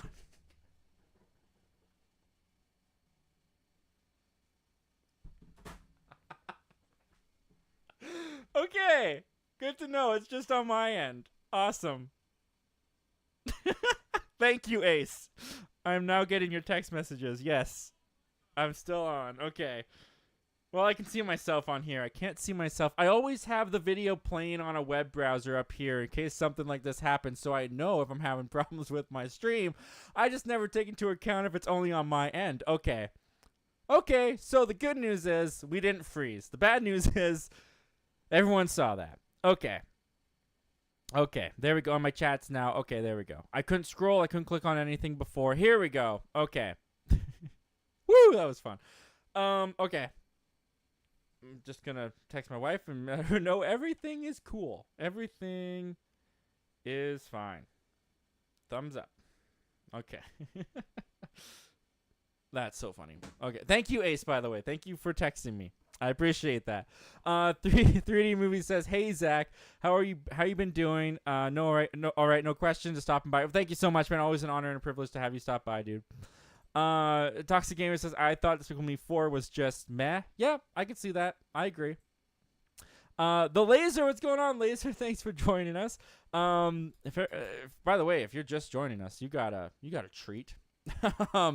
The Laser, I am here. Everyone hates my new profile picture, and oh god, you're bearded. Well, I will say I like your new profile picture, man. I don't know why people are hating it, and you are here. Thank you very much for being here. And yes, I am bearded. I've got a beard.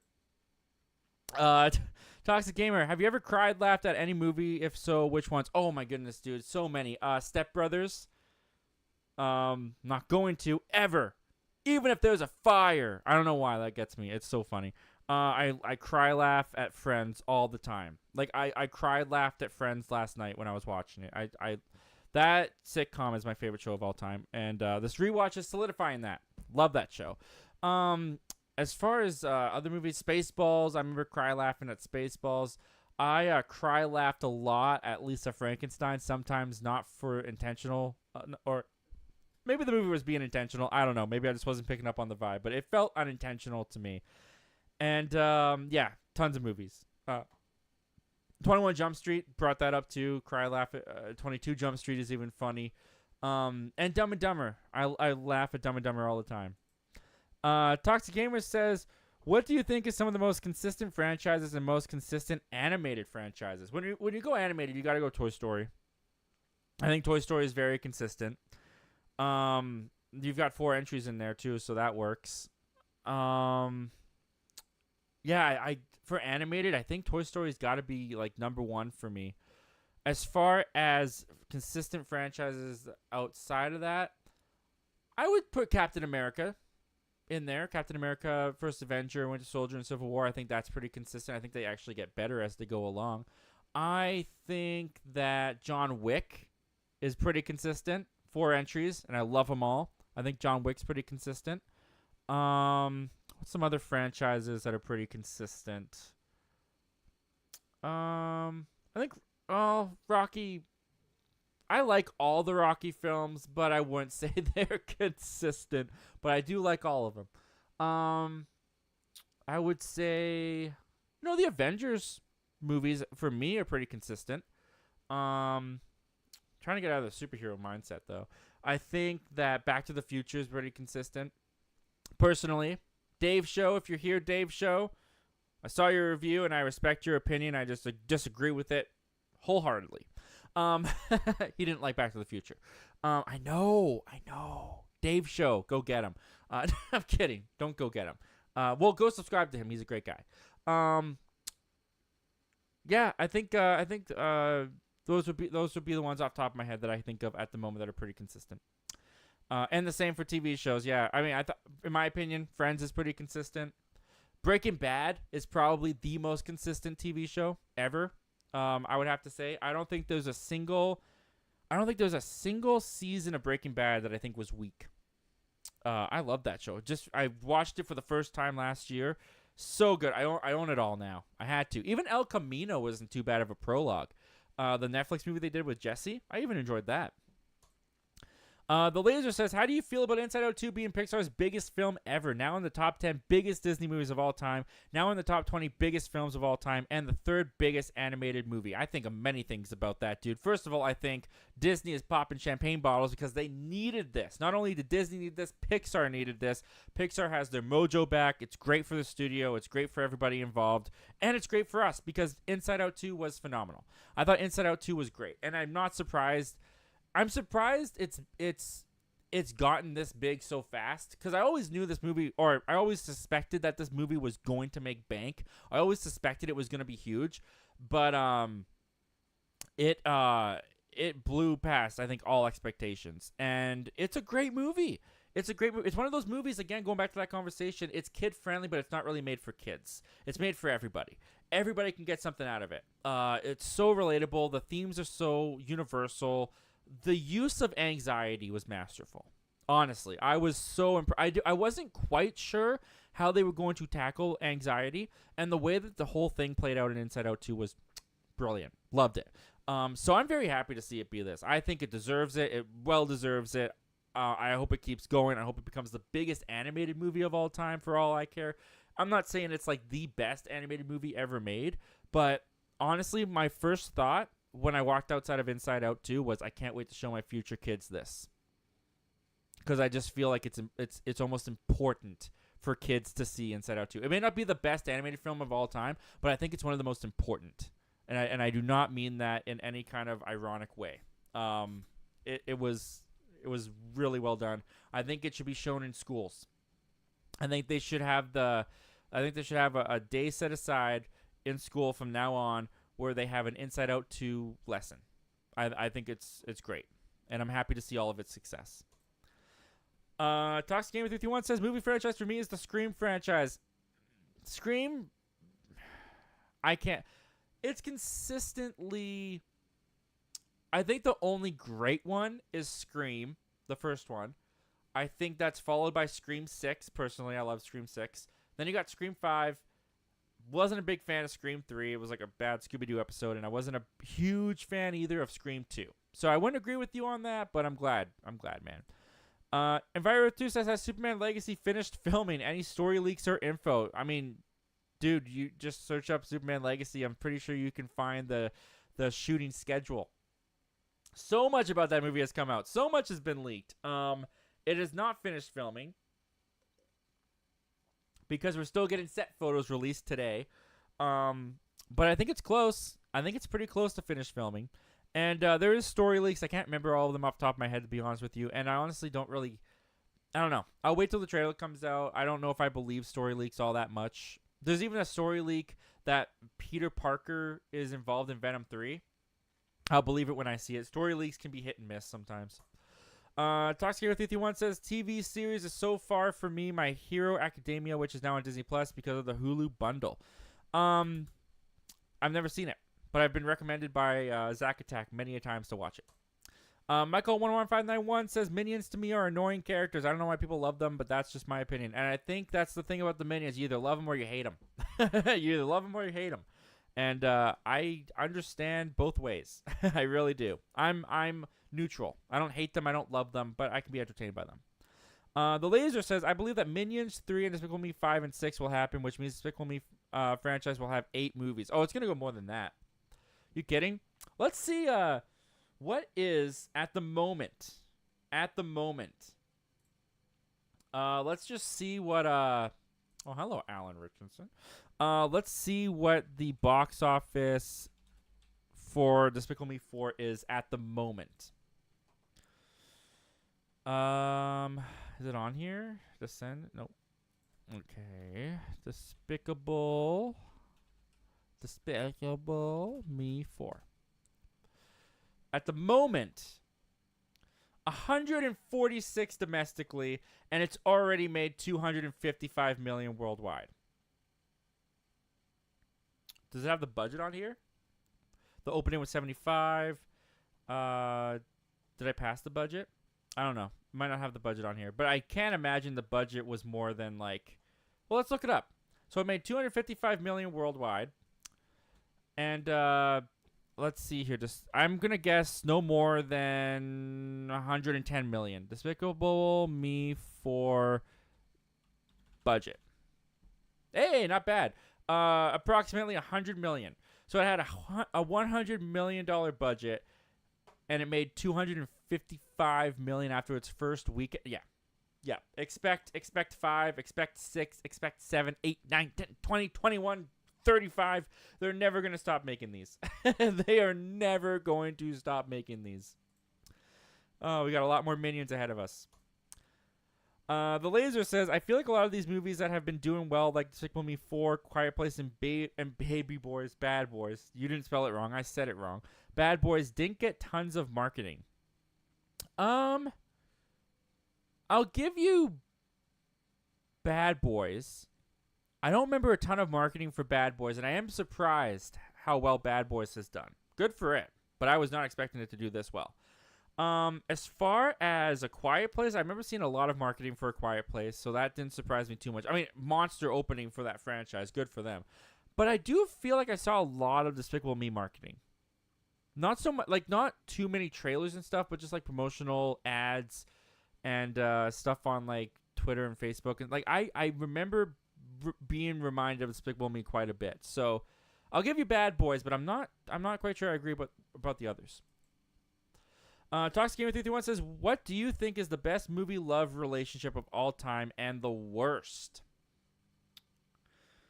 As much as I hate to say it, the worst is probably Anakin and Padme. I love the idea of Anakin and Padme. I get really wrapped up in the idea that George Lucas had for those characters when I watch Attack of the Clones and Revenge of the Sith. But it just does. The execution just don't work. It just don't work. They don't really have much chemistry. There's moments where they do, but not much. So that's not great. The best movie love relationship. That is a tough one. That is like, man. Can I go a little bit left field here? and I'm not quite sure. The before, because this one comes to mind, and I'm not quite sure it's the best, but I think it's the one that I can honestly say I was the most invested in because I watched 3 movies of it, and for me that is the Before trilogy. Who is it though? The Before Sunrise, Before Sunset, and Before Midnight. Who are they? Like, it's Ethan Hunt. It's Ethan Hunt. Why am I not going to the cast? Duh. It's Ethan Hunt, and I can never remember who. Julia Delpy. Ethan Hawke, not Ethan Hunt. Ethan Hunt is Mission Impossible. And that's not even Tom Cruise. Ethan Hawke. Ethan Hawke and Julie Delpy. Now, I'm not saying that it's necessarily the best relationship, but I can honestly say they had 3 movies. They had 3 movies of this couple, and I was invested throughout the entire trilogy. Before Sunrise, Before Sunset, and Before Midnight. It's not the most romantic relationship besides Before Sunrise, but yeah, that's the one that comes to mind for me right now is the Before trilogy. If you haven't seen the Before trilogy, highly recommend it. It might not be everyone's cup of tea. It's really just characters walking around talking about life and relationships in different stages of their life. But it's really interesting, and it's directed by the same person who did Boyhood. What's his name again? Rich Laker. What am I trying to say here? It's directed by someone. You've probably heard of him. I don't remember his name. But yeah, that's one that comes to mind at the moment. And not gonna lie, I love Troy and Gabriella from High School Musical. That is like my goat. That is my OG. That's the first relationship I ever fell in love with. Was Gabriella and Troy, High School Musical. Can't beat it.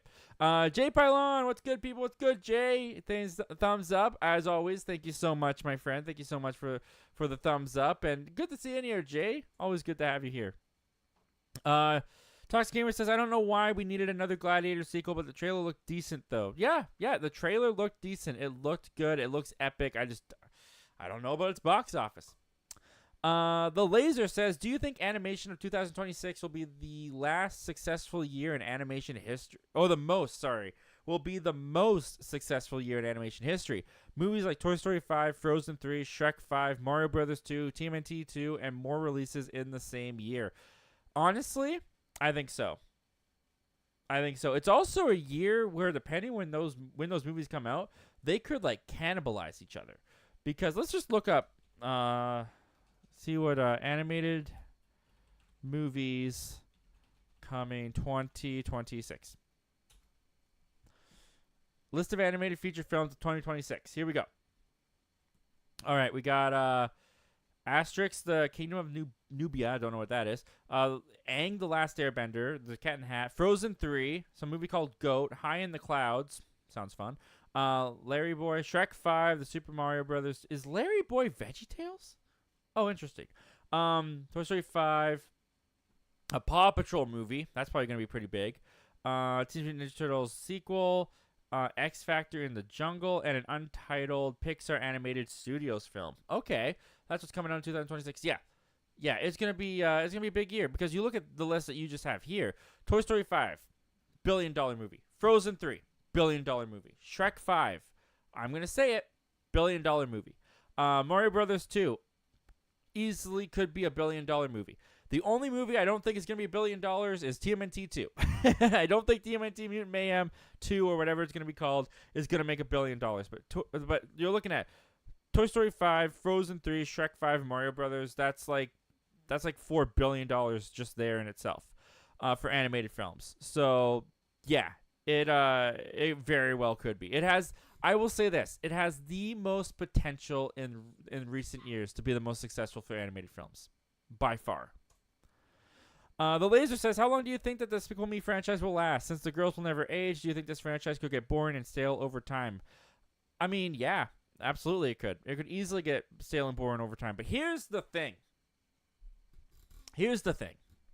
Even if it gets stale and boring over time to the point that the box office might take a dip,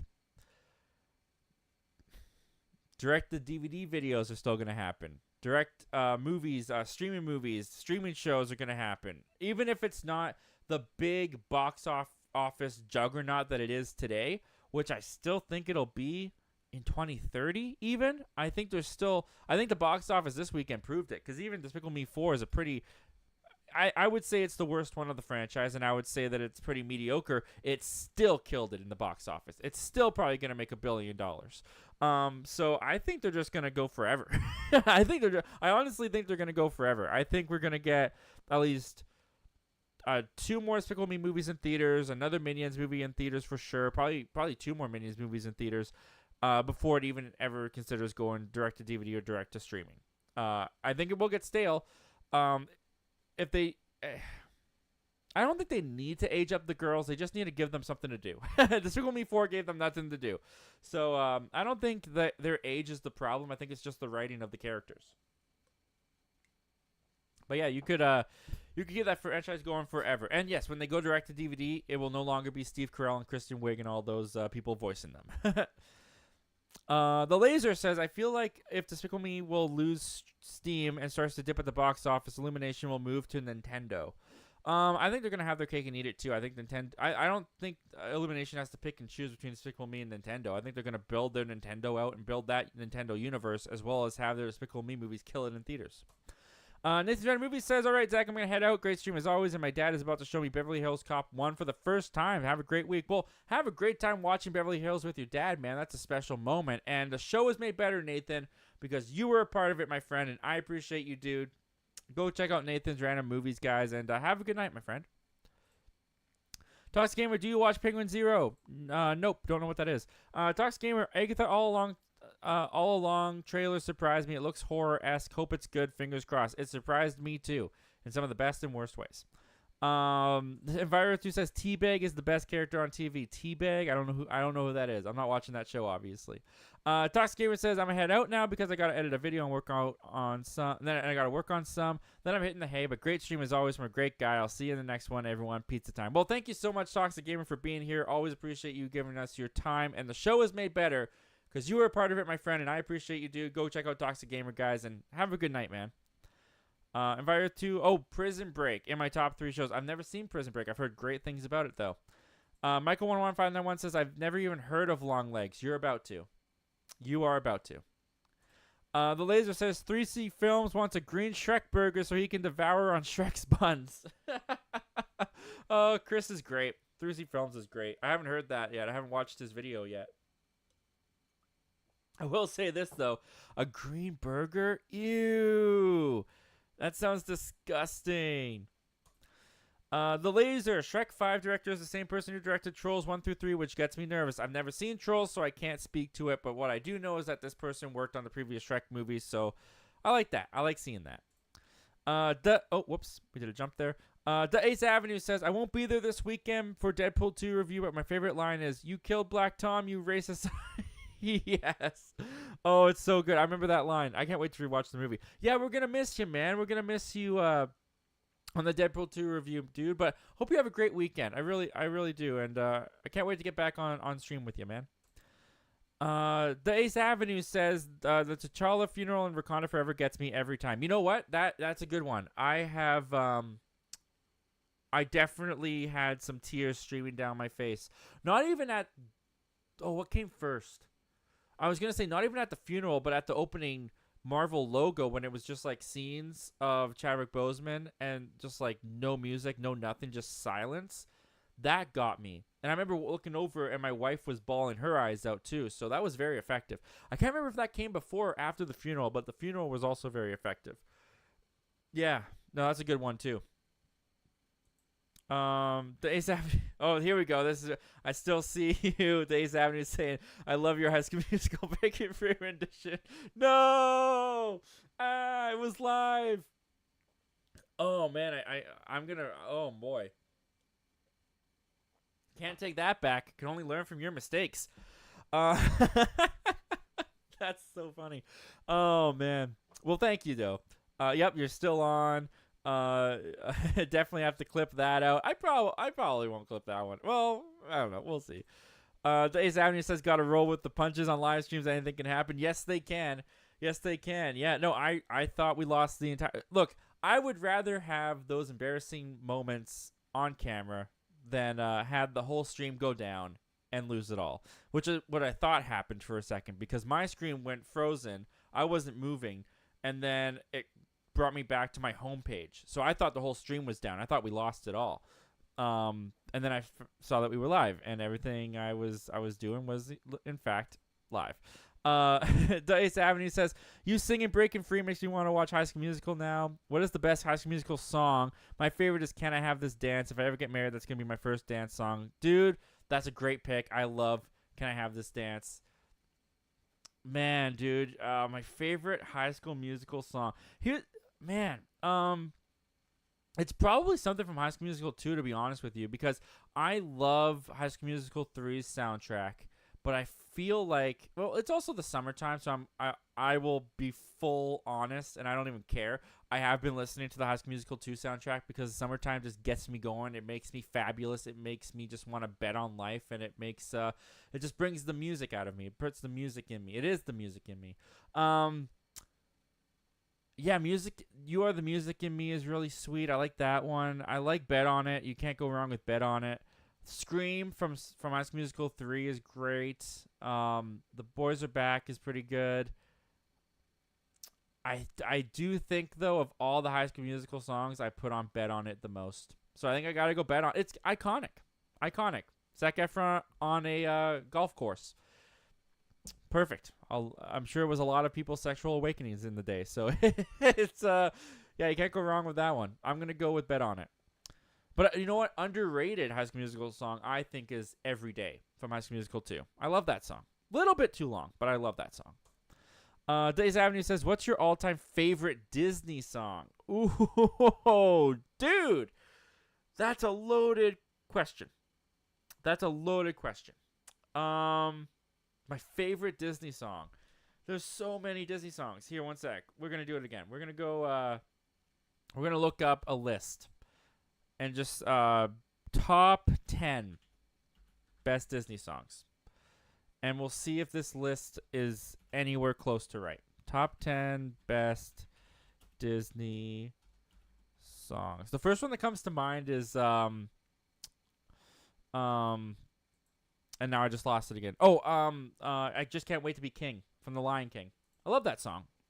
All right, here we go. They ranked the 20 best Disney songs ever. Let's see how they did. Right. So, we have at number 20, Be Our Guest, Beauty and the Beast. Good song, not my favorite. I've Got No Strings from Pinocchio, not even a contender. The Bells of Notre Dame, no, not for me. You'll Be in My Heart. Ooh, Tarzan, that's a good one. But it's a contender. One Jump Ahead from Aladdin. Good song, not a contender. Reflection from Mulan. Good song, not quite my pick. You're Welcome from Moana is pretty good. But I can't say it's my favorite. Remember Me. Coco. I do love Remember Me, Coco. Would I say it's my favorite song, though? Oh, I don't know. But I sure do love that one. When You Wish Upon a Star, Pinocchio, not a contender. How Far I'll Go, Moana is another one that's like that's a Disney song that works in the film and also gets me inspired and motivated in life in general. I can listen to How Far I'll Go just in life, and it's great. That's a contender. Let It Go from Frozen. I know it's overplayed. I know it's hated. I love Let It Go from Frozen. Man, when she hits that, that note that I'll never in my life be able to hit, it's great. You know which one. Let It Go is great. Can You Feel the Love Tonight by Lion King is good. Whole New World, classic. I do love that one from Aladdin. That's a contender.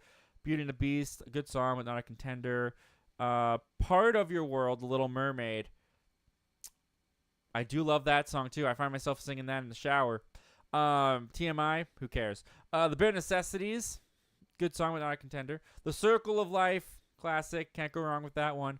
Hakuna Matata, also Lion King. Look at the Lion King up here. You Got a Friend in Me, Toy Story. Contender. I do like that one. And Under the Sea from The Little Mermaid is their number one. They're wrong. I'm going to stick with my guts. That's a good one. Under the Sea is a good one. Little Mermaid has got some bops. I'm sticking with it, though. I'm going to say I Just Can't Wait to Be King. I think that's my favorite song. I think it's catchy. I think it's fun. It's a bop. That's what I can say. It's a bop. So that's what I'm going with. Just can't wait to be king.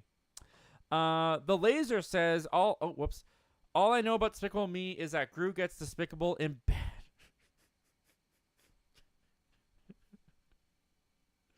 That was awful. But it still made me laugh. Oh, you're good, man. You're good.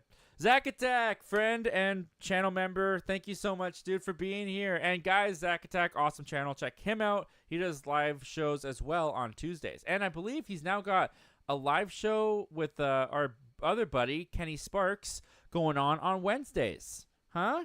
What are you doing? You giving me some competition? You guys giving me competition? I welcome it. I welcome the competition. No, I'm kidding. I'm kidding. You guys are doing... I was watching a little bit, actually, of the Q&A before I went live when I was prepping everything. You guys were having some fun conversations. Really good stuff over there. K to Z Movies. Check it out, guys. Actually, that might be over on Kenny's channel, not Zach's channel. I don't know. Zach can correct me if he's still in the chat. Jay Pylon says, Richard Linklater, who made Hitman and Waking Life and Dazed and Confused. That's who it is. Richard Linklater. Yes, my bad. The Ace Avenue says, my favorite on-screen couple is Ricky and Gina from High School Musical, the series, and worst is Forrest and Jenny. Jenny, is that Forrest Gump and Jenny? Honestly, dude, I would agree with you. Hey, look at that. I just got a comment in real time. Someone went and watched my Jackass reaction. That's fun. Jason Callan. I just got your comment, man. Jackass movies are so funny. I've actually laughed till I started choking and threw up. No joke. That's awesome. You get a heart, man. I don't know if that's just coincidence that someone went to that video or if they were watching and went to that video. But I appreciate it either way. Thanks for the comment. Anyways, what was I doing? Oh, yeah. Forrest and Jenny. Yeah, Jenny. Yeah, they're pretty toxic. I'll give you that. They're pretty toxic. I don't think they're good. Yeah, I'll give you that one. And Ricky and Gina from High School Musical, the series, I have not seen the series, so I can't speak to that. But there's no way they're better than Troy and Gabriella, right? Wait a minute. We need to talk about this because you're obviously a High School Musical fan. You've talked about your High School Musical fan. We need to talk about this right now. Is Ricky and Gina from the series better than Troy and Gabriella in your mind? Because to me, in my nostalgia and the first love I ever saw on the screen, Troy and Gabriella is my number one. Like that's up there. Troy and Gabriella. This is Troy and this is Gabriella, and they're dancing on the number one spot. That's them. Are you saying that Ricky and Gina just booted them off? Is that what you're saying? Hey, you know what? I'll give the show another chance if you're saying that because I trust your opinion, Ace. I trust your opinion. I just can't believe it. The Laser says, "Who asked for Larry Boy?" I mean, I wouldn't mind seeing a. I wouldn't mind seeing a Larry Boy movie. I probably won't see it, but I wouldn't mind it. The Laser says Zach Attack's in the house. The Ace Avenue says, who is your favorite superhero couple? Not my favorite of the movies, but I mean, come on, Andrew Garfield and Emma Stone in the Amazing Spider-Man series. It's just the chemistry alone makes them probably the best. I'll tell you, as much as I love the Raimi films, MJ and Peter are like my least favorite in those movies. Iron Man and Pepper Potts are pretty cute in the first Iron Man. And honestly, I have a soft spot for Peggy Carter and Steve Rogers. I think they're so sweet. That's like the most wholesome one. I love them. I'm out of water. But yeah, I think I'm going to go with Andrew Garfield and Emma Stone. Gwen and Peter in the Amazing Spider-Man. I think that's my favorite. The Laser says, I wanted a Whoppenheimer from Burger King. I'm sorry, man. Did you not get one? Zack Attack Review says, most of the big box office successes this year has been from sequels. Do you think the Where Are the Original Film people will shut up now? No, they won't. No, they won't. And I'll tell you why they won't. Because those people, here's the thing. Here's the thing that the box office has proven time and time and time again. People don't actually want original movies. Just look at the numbers. It's true. And the people who say, where are the original films? Hollywood doesn't make anything original anymore. They don't go see anything but sequels. And then they wonder, where are the original movies that I'm not watching? That I'm not supporting? Why do they keep making sequels? Despicable Me 4 just made $255 million. People go to sequels. It's the fourth entry. Bad Boys 4. It's killing it at the box office. Fall Guy, granted, based off an IP from the 80s, a TV show that like nobody remembers, or at least didn't stick around very long for people to latch on, because I never heard of the Fall Guy till the movie came out. You could say that was original. No one went to see it. People, it's like Loki. It's the unspoken truth of humanity. They don't want original films. They want sequels to things they already know, and then they want to complain about them. And you just look at the box office.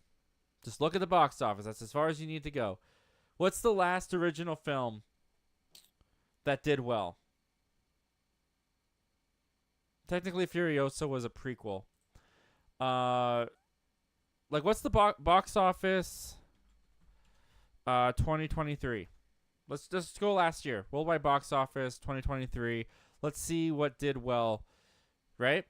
All right. So here we go. Box Office Mojo. Here's the worldwide box office. Number 1, Barbie. You could say original. But popular IP, been around forever. So I'm not going to count that one. Super Mario Brothers. Again, popular IP, been around forever. First of a movie, but not really original. Oppenheimer. I'll give that one original. It has a big cast, Christopher Nolan behind it, kind of based off of a biography, but we'll give that one original. Guardians of the Galaxy, sequel. Fast, sequel. Spider-Man, sequel. Wonka, sequel. Little Mermaid kind of goes into the sequel realm. We've seen it before. Mission Impossible, sequel. Elemental is original. I'll give it that one. Ant-Man, sequel. John Wick, sequel. Transformers, I'll give sequel. Aquaman, sequel. The Meg, sequel. Indiana Jones, sequel. Hunger Games, sequel. Migration, I'll give that one. That's an original. Five Nights at Freddy's, kind of the same. Creed, sequel. Flash, kind of a sequel. In the DCEU, I'll give this the sequel. Nun 2, sequel. Taylor Swift, I mean, a sequel to everyone's life, basically. A sequel for some people who went to the tour and then went to go watch the tour. That was their sequel. Wish was original, but no one really went to see it. Sound of Freedom was original, so I'll give it that one. Napoleon was original, but again, not too great. Well, actually, 221 million worldwide. I won't knock that. Anyone But You did pretty well. Trolls, sequel. Dungeons and Dragons was original, so that's good. But you look at, like, sequel. Insidious, sequel. Teenage Mutant Ninja Jones? Did I just say Teenage Mutant Ninja Jones? Teenage Mutant Ninja Turtles, Mutant Mayhem. Not technically a sequel, but kind of a sequel because we've seen the IP before. Scream, sequel. People, like, all the originals are kind of down here. Air. No one really went to go see Air. Actually, Air didn't do too bad for the little movie that it was. Cocaine Bear didn't do too bad for the movie that it was, for sure. 88, actually, that's pretty good. But yeah, like, all the originals are down at the bottom. Iron Claw, down there. Son of a Rich 2. Okay, there's a sequel no one went to saw. The Holdovers should be in the top 10. I stand by that. Yeah, like, look, all the sequels kind of die off when you get to the bottom here. Now we're getting into more of the, like, originals. There was a Toy Story re-release last year? I didn't know that. Now, granted, you could also say there was mostly just sequels. Last year. You could say that, but look, we're out of the 2s and the 3s and all that. We're now into the originals, and it's all at the bottom. None of it's the top box office because no one really goes out to originals. They go out to the sequels. But I digress. It's not like I'm breaking new ground here. Everyone knows that people go to support sequels. But to answer your question, Zach, no, they will not shut up. They will still complain and then pass over the original movie that's on Netflix because they just don't recognize it. And I also am not a saint. I'm in this group too. I love sequels. I just don't hide it. I love sequels. I love seeing movies continue. I really do. The Laser says, my favorite Disney songs are Circle of Life, You Got a Friend Inside Me. Okay. Did you slip that in there? Because that's hilarious. You've got a friend inside me. Oh, my word. You got a friend in me. You'll Be in My Heart and Little Wonders. Those are great picks, man. Those are great picks. If you meant to throw in that you got a friend inside me. That's genius. That's hilarious. The Ace Avenue says underrated movie and songs. Prince of Egypt. Completely agree. I love Prince of Egypt. Great songs in there too. The Ace Avenue says Ricky and Gina are better. I love Vanessa, but the series allows the characters to get more fleshed out and more chemistry. Wow, really? More chemistry. I can't picture more chemistry. I'll give you the Gabriella character. I will give you is not the strongest. They definitely focus more on Troy than they do Gabriella. Because especially in High School Musical 2, Gabriella, her whole performance is just kind of, yay! Yay! And then she has the breakup song, which she kills it at. But she's just kind of bubbly and giggly the entire time. So yeah, they don't write her the strongest, I would say. But yeah, that's interesting, man. I've never really been interested in watching High School Musical, the series. But you're getting me there. You're getting me there, man. I can't believe it. I might watch it. Ricky and Gina are better than Troy and Gabriella. All right. Look, I need to I can swallow my pride. I can swallow my nostalgia. Objectively, if Ricky and Gina are better, I will admit that, and I will recognize that. But I just don't think I want to find out. I just don't think I want to find out. Also, I don't know who Ricky and Gina are. They must be like the main characters, I think. Is Olivia Rodriguez?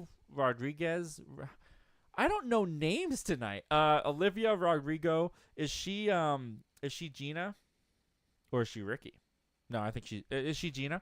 Zacatac says only original horror movies do well. Yeah, but I mean, I think the horror fandom is stronger than most general movie audiences are, and I think that they just make them for so cheap that it's pretty easy to be successful as a horror film. Even if you're trash and the fandom hates it, they've all bought your budget back in the first weekend by going to check it out, which is good. Good on them. Good business, and that's why we keep getting original horror films, because they can afford to make them. That's why, like, original films where it's like, I mean, I always go back to it, and it's years old now, but The Nice Guys, right? You can't do another Nice Guys because no one went to go see Nice Guys. Like, it just, no one supported it. So studios are like, hey, we're going to back off from that. What did well? Toy Story 4 did well. Make Toy Story 5. Despicable Me did well. Do Despicable Me 5. Yeah. Unfortunate. But at the same time, like I said, I actually like sequels. Jay Pylon said, Wish was also just a sequel to Peter Pan, as it was a Disney homage movie which features the character of Pan in it. I disliked Wish a lot. I never watched Wish. Is that really what it's about? It has Peter Pan? I thought it was some girl and her pig. Wait, it's not a pig. What freaking animal does she have? Is it a goat? It's a goat, isn't it? It's I never did see it. I meant to see it, and then I never did, and then I heard it was bad, and then I just scroll past it on Disney Plus every day.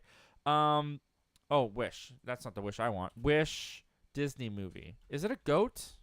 I love how this is so important to me. Is it a goat? I think it's a goat. And survey says goat.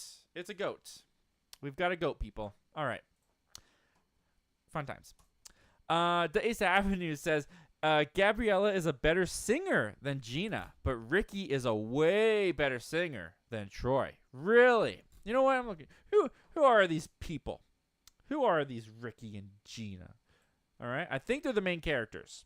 So let's just High School Musical Ricky and Gina.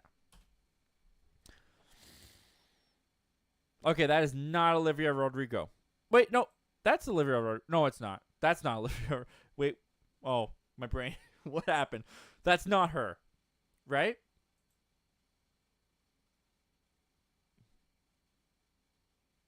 Why am I seeing two different people? What is this? That is Olivia Rodrigo, right?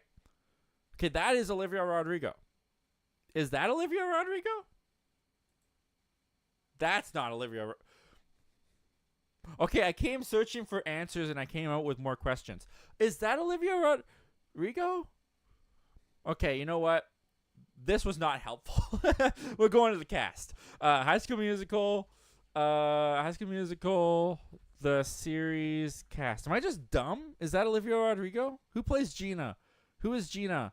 What is a Gina? Why can't I find the cast? Why am I on Bing? What is going on? Oh, okay. That's not Olivia Rodrigo. Gina is played by Sophia Wiley. Okay. Does she even look like Olivia Rodrigo? What does Olivia Rodrigo look like? Where is she? There she is. Nene. Her name's Nene? Nene. Olivia Rodrigo's name is Nene. Okay. Olivia Rodrigo. Okay. That's Olivia Rodrigo. And this is not Olivia Rodrigo. Wow, that's trippy. That boy has a type. That Ricky guy has a type.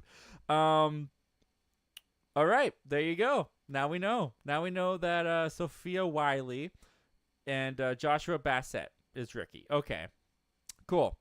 Now I know. Well, okay. I'm gonna watch the show now because I gotta find out why I think that this is Olivia Rodrigo. Okay. Well, that was fun. Wow, they look similar to me. Am I the only one? Does anyone else think they look similar? Or am I just crazy?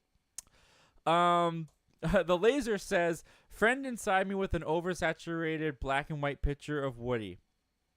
That paints a picture, doesn't it? Zack Attack, that's what she said. I think we were all thinking the same thing. J Pylon says, I avoid sequels and watch originals in cinema first and foremost, then catch the sequel second. I think you're very rare, man. You're in the minority with that. But good on you, dude. Props to you for doing that. That's awesome. Days Avenue says, Olivia is none of them. She's Ricky's first love interest. I'm pretty sure that's what I've seen them together, so that's what I thought.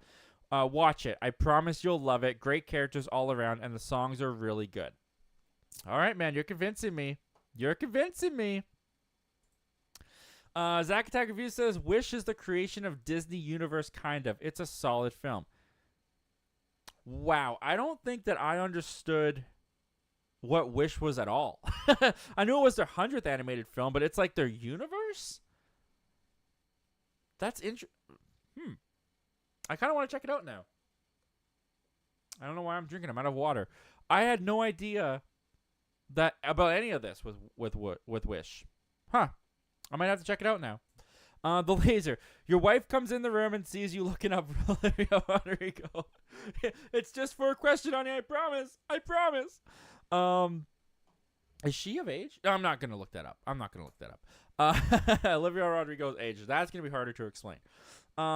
If she's watching live, should be fine. Zack Attack Review says that is not Olivia Rodrigo. Yep, I figured that out. Thanks, man.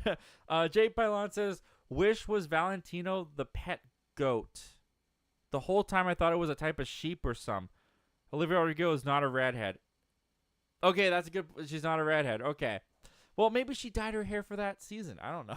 I don't watch the show. I don't know. The laser says Hakuna Matata is a great song. It is a great song. Hakuna Matata. What a wonderful day. Is that how it goes? That's probably not all how it goes. Hakuna Matata.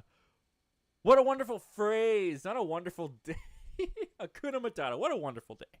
Collector Movie Man. What's going on, Collector Movie Man? Thanks for being here, dude. Says, hey, Zach, I just got done reading the Billy D. Williams autobiography, and I got a little emotional. Nice. I didn't know that he had a biography, but that sounds awesome, dude. The Ace Avenue says, look at the song, What Do You Know About Love, when you can. You can see how amazing they are together and how their voices complement each other. What do you know about love? All right, man.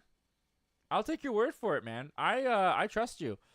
I've never had any interest in watching High School Musical, the musical, the series, but you are really convincing me. I just want to look up what do you know? What do I know? What do I know about love? High School Musical, the series. Or what do you know about love? Okay, I got it wrong. What do you know about love from High School Musical, the series? Hans is not a... this is... Okay, so what's his last name? The Southern Isles. A foot size? Whoa, what the heck? Foot size doesn't matter. Is this a song? But knowing a man before you marry him kinda does. You've got opinions on my life and my relations, but let me tell you what. Okay, enlighten me. Love is the one thing that has zero complications, and I can trust my gut. Okay, you frighten me. Some people know their hearts the minute true love starts. Some people read lots of books. I like books. Some people simply know when true love says hello. Some folks are... This is a great song. I'm totally butchering this song, but... yeah, okay, I'll look it up, man. I'll look it up. The lyrics won't do it justice. I'll watch it later.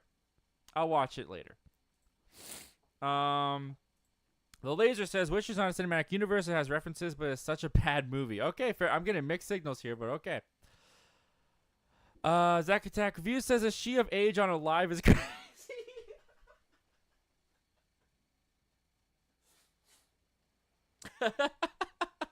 Yeah, don't clip that out.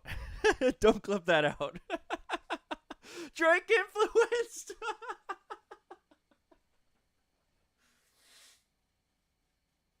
Oh, dude. You're going to get me killed. What a wonderful day. I don't know if you're referring to how I said Hakuna Matata or if that's supposed to be a Planet of the Apes reference, but I enjoy it either way. Collective Movement says, How are you doing this evening, Zach? I'm doing well, man. I'm having a lot of fun. How are you doing, man? Collective Movement says, I did not think that you would still be going live. You know what? I know. Me neither. But you know what? I'm having so much fun, and the people are here, so I'm staying. The 8th Avenue says, it's from the Frozen musical. It's from the Frozen musical. What's from the What do you know about love? It's from the Frozen musical? Wait, what? My brain just broke. The High School Musical song "What Do You Know About Love" is in Frozen. They're scaling and scrambling. I don't remember this from Frozen. Love's not an easy climb. You have to take your time. We get a whole life. That's the plan. That's not a plan. Love's not a thing you get. It's work and tears and sweat. So says the sweaty, smelly mountain man. What do you know about love? What do you know about anything? Anyone with half a brain would have worn some winter gear. Anyone with half a life would have one friend who's not a deer. This does kind of sound like Frozen now that you mention it with the deer and the winter gear.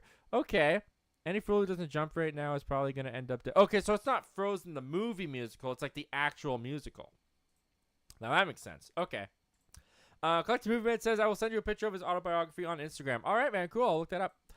Zack Attack Review says, who would you like to see as the villain for Matt Reeves' The Batman 2? I really like the idea of a Mr. Freeze, but like the serial killer maybe freezing his victims, Mr. Freeze. I think Mr. Freeze. First of all, Mr. Freeze is it's due. Mr. Freeze is due for a redo. I love you, Arnold Schwarzenegger. Cool party. Yeah, doesn't do it. Doesn't do it, Arnold Schwarzenegger. You can't. You didn't kill it. I'm sorry, man. We need a redo. It's time that Mr. Freeze got a redo. It's time that Mr. Freeze got done right. And I would like to see Matt Reeves take on the Mr. Freeze in the Batman 2. Because I also am kind of like, I don't really want to see. We've already done Penguin. We did Riddler. We've done so many Jokers. I want someone new. And I think Mr. Freeze could be that someone. Dice Avenue says, between the green D and of age, this stream is legendary. Yeah, there's been some moments, hasn't there? I don't have water. Why do I keep... Ooh, water. Okay, I found one. I don't know how old it is, but I found one. All right, that's better. Let's see here. The Laser says, look back at my comment. I didn't say Hakuna Matata. What did I say? You didn't say Hakuna Matata. Hakuna. Okay. Hakuna Matata. Ah! Laser! Okay, that's good. That's good. You got me with that one. I did that was crazy. Zack Attack Review says, what are some movie reviewers' pet peeves from other reviewers? What are some movie reviews' pet peeves from other reviewers? I think a big one for me is when someone doesn't review the movie, they review the movie that they wanted, if that makes sense. Like like, I think there's a difference between being like, within the story itself, this didn't make sense to me. But when people talk kind of like how hard is it to just do this? Like, they should have just done this and then this like kind of like I'm a better writer of the story type of thing. If that makes sense. Like, just like, it doesn't happen very often. And a lot of people I watch don't do this. But there's some people that they won't necessarily review what's in the movie. They review what's not in the movie and how the movie sucks because it's not in the movie. If that makes sense. That's the best way I can describe it. That always kind of bothers me a little bit. I don't think there's anything necessarily wrong with like pointing out problems and being like, instead of doing this, they could have done this. But no one usually follows it up with like, but they did this, so let's just talk about what they did here. And that can be kind of annoying. I also think it's kind of annoying when they say like spoilers at the end or something like that, or like when they're in the middle. And I've done this before, and I've tried not to do this since because it annoys me when I watch other people's videos. But when they're like doing a spoiler-free review, or at least the title doesn't mention spoilers in it, it just, you assume it's spoiler-free, and then they go in the middle of the video, okay, but mute, because I'm gonna just give spoilers right here, because I'm like, okay, but I don't like want to do that. I'm here for a non-spoiler review, so don't tell me to pause or skip this part of the video because you're doing spoilers. Like, just don't do spoilers then. Sometimes that bothers me. I will admit. And I also fully admit I've done it in the past. I try not to do it anymore. I've really tried not to do it anymore. But yeah, I try. Collector Movie Man says, I've heard one of the rumors is the Court of Owls for the next Batman movie with Robert Pattinson. I've heard that rumor too, but full disclosure, no idea about the Court of Owls. No idea. The Ace Avenue says, I want to see Clayface. I've heard that one too, but full disclosure, never heard of, but don't know much about Clayface. So, can't say. The Laser LMAO. Yeah, you got me there, man. It says Zack Attack doesn't laser. Yeah, he does. Every time. The Laser, this stream is so viral. Hey, yeah, make it viral. If you want to make it viral, make it viral. I'm fine with that. Zack Attack Review says, doesn't the Laser's new profile picture look like a Beavis and Butthead character? Poor Laser. First you look like Joe Russo, which, by the way, I still think Joe Russo good-looking guy, so that's a compliment. And now you look like a Beavis and Butthead character. Oh my goodness. I like it. The cartoon look and stuff. I think it's really cool. But at the same time, yeah. Zack Attack isn't wrong. Jay Pylon says, I want to see a Batman film that has no main villain. Just deep dives into the lore of Gotham and its underbelly of crime and possible hope. I don't think that's a bad idea. I just wonder how that would work. Like I wonder if that would, like, if people would accept that. Like no main villain, but like, are there villains looking around? Like, is there still the rogues gallery around, or is it just simply just like Batman patrolling Gotham and we get to explore Gotham? That's interesting. I'd be very curious to see how someone would execute that. Collector Movie Man says, Zach, did you see my poll I did for the best Batman so far? I'm sorry, man, I have not seen that poll.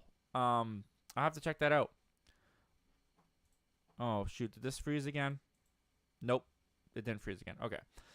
Zach Attack Review says, yes, Zach. That annoys me. They were watching the film they wanted, but not what the filmmakers were intending. Yeah. Yeah. It happens sometimes too often. It happens sometimes too often. But like I said, I don't watch a lot of those people very much anymore. And the people that I watch mainly now don't do that. But there was a time where people, they really did that. And I found it annoying. I was like, just tell me about the movie you actually watched, not the one that you wanted to watch.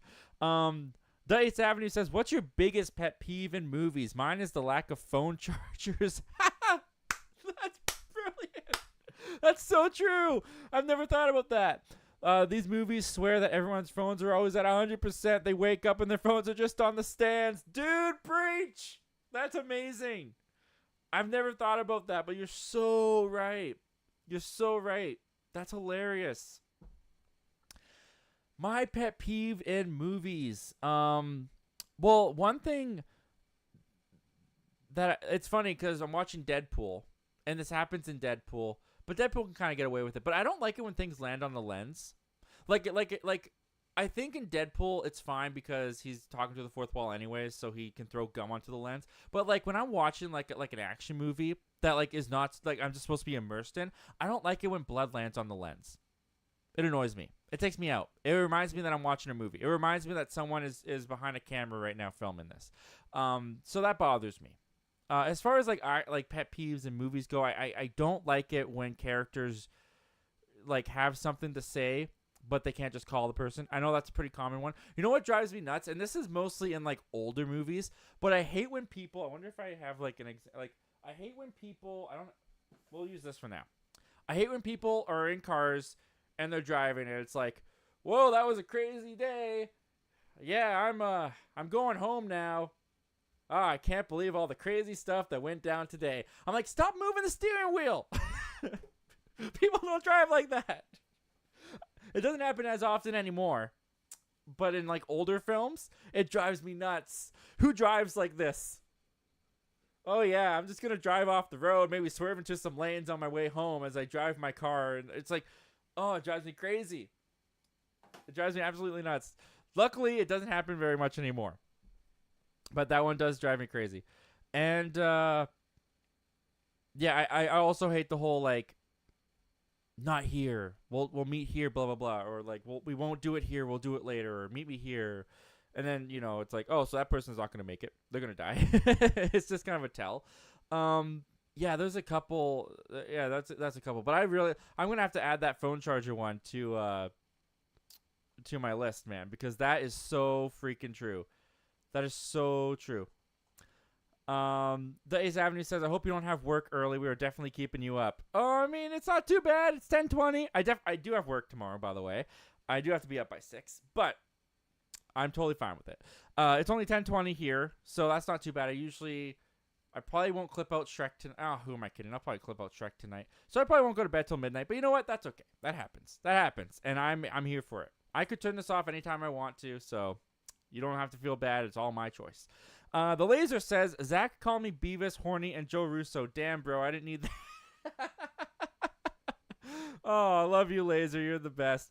Zach Tech says, you're smart, loyal, and horny. You're smart, loyal, and horny. Is that what you say to the girls you date as well, Zach? Is that your pickup line? Is that your line? Is that your line? What I like about you is you're smart, you're loyal, and you're horny. Why do I feel like that's just an everyday occurrence? Oh man, I love you, dude. The Laser says, you too, man, you're goated. Aw, that's so sweet. Collective Movie Man says, after Prime Day, I'm going to do a poll on what movie I should review. I have $146 to spend on Prime Day. Nice, dude. That's good. That's good. You enjoy that. The Laser says, someone said the new emotions in Inside Out 3 would be horny, bread, and 3 a.m. grind. Oh my goodness, that's hilarious. My wife had the best Inside Out 3 pitch that I ever heard when we were walking out of Inside Out 2, and I credit her to it. My wife, Cassidy Milne, she thought of this. I think it's brilliant. The next one should be Riley in college having a blackout drunk night, and the emotions inside her head have to try and find the memories that she lost. I think that's brilliant. I love that idea. Whether that's done as like a comedy sketch on College Humor's YouTube channel. Do they still have College Humor? I don't know. But someone needs to make it, whether it's Pixar, whether it's a fan. I want to see that. I think it sounds hilarious. And my wife, she's brilliant for coming up with it. The Ace Avenue says, you have no idea how relieved I was when I saw a phone charger in Get Out and in the show Euphoria. I legit got so excited. Hollywood needs more phone chargers. That is so funny. Laser, I love that. That is so funny. I've never thought about that. The Laser says, I'm very mature, bro. What do you mean? Of course, man. You're very mature. You're very mature. The Jack Attack Reviews says, burn, keep, watch. Infinity War, Empire Strikes Back, and Back to the Future. Dude, why? Why? You're killing me. Burn, keep, watch.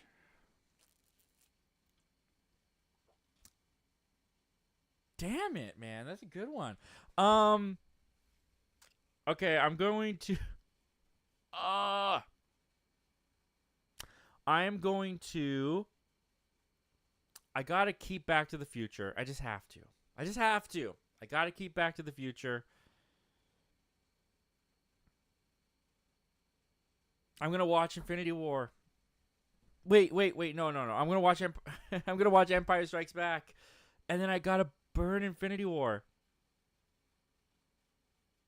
Oh, you know what's crazy though is like Empire Strikes Back.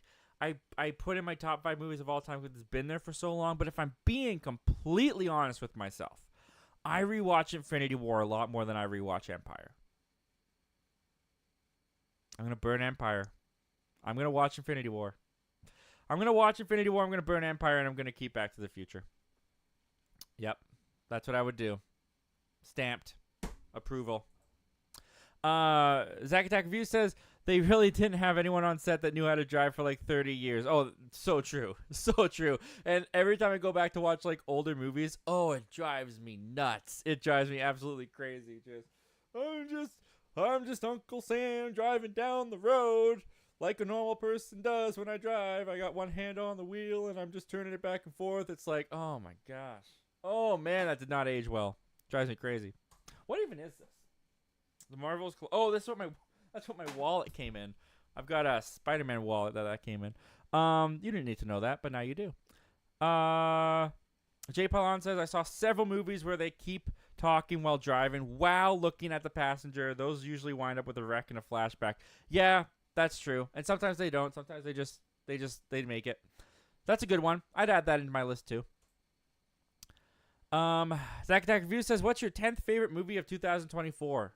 My 10th favorite. That is so fun. Do you mean like my 10 favorite or like the actual like 10th? Like what's in like top 10 and then what's at number 10? I don't even know what my top 10 is. At number 10,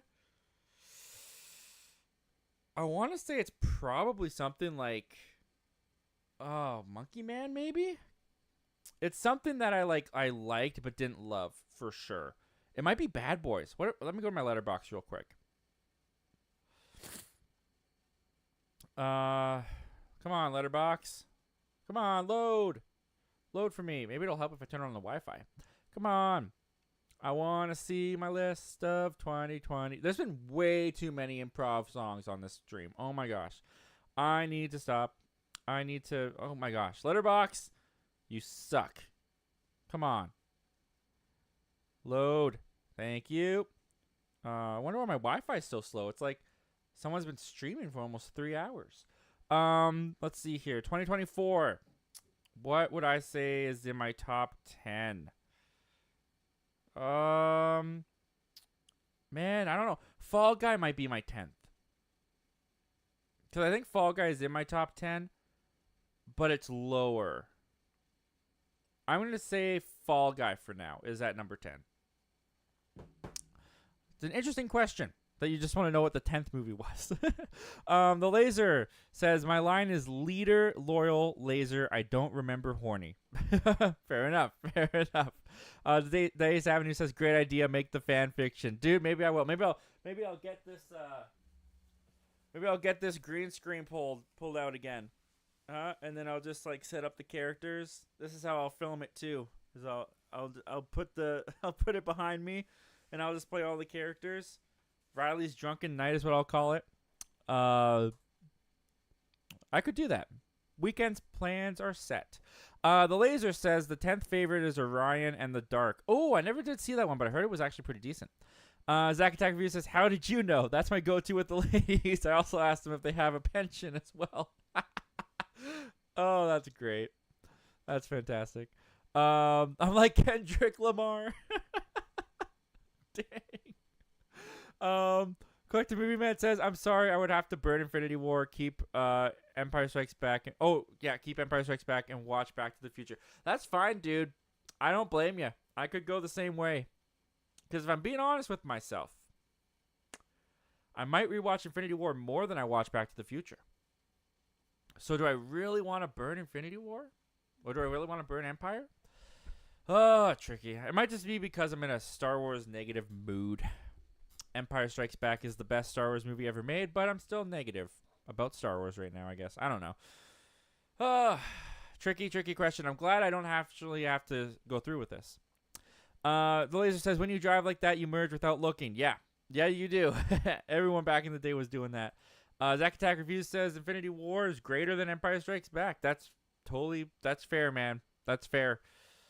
I mean, Infinity War is definitely just faster, more intensity than Empire in some ways, but every time I watch Empire, it just gets better and better for me. I love Empire. I love it so much. Zack Attack Review says MCU is greater than Star Wars. I agree with you there. Because in reality, and it's really funny because I'll say I love Star Wars, but when I say I love Star Wars, I'm talking about the original trilogy and Revenge of the Sith. I'm talking about 4 movies out of what they have 10? They have 10 movies, and I only love 3 of them. Whereas the MCU has like 35, and I love like 32 of them. So, yep. It's funny how that works out. The Ace Avenue says, I gotta go, Zach. Everyone have a good night. The chat was the best. And Zach, High School Musical, the musical series is calling your name. Peace out, brother. Well, thank you so much for being here, Ace. Thank you so much for being a member. And the show is made better, as always, because you were a part of it, my friend. And I appreciate you, dude. You have a good night. I'm going to be right back because I've got to grab a tissue.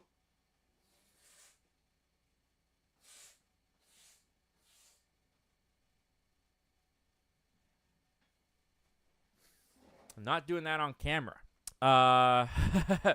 Blessed enough with the Angelica vocals. Yeah, totally, Zach. Yeah. I'm pretty sure most people left once the Breaking Free improv started.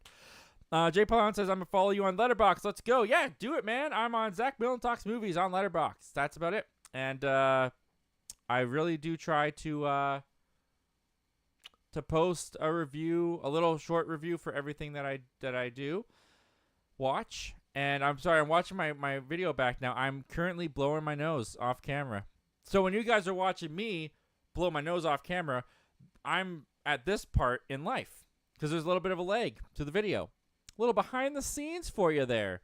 Fun stuff. But yeah, no, I'm on Letterboxd, Zach Milne Talks Movies. I try to post a little snippet review for everything that I watch. Sometimes I'll talk about things on there that I don't end up reviewing. So it's kind of fun to get a little extra dose of my thoughts, if that's what you're looking for. Collector Movie Man says, I agree with you, Zach, on that part. MCU is better than Star Wars. I agree with that, too. I think the MCU as a whole is better than Star Wars as a whole, especially with what they've been doing with Star Wars recently, my goodness. Even the MCU shows are better than the Star Wars shows. Collector Movie Man says, my favorite Star Wars movies are Empire Strikes Back, Return of the Jedi, Revenge of the Sith, Rogue One, and I think that's it. Yeah, I love Star Wars. I love Empire Strikes Back. I don't even love Return of the Jedi.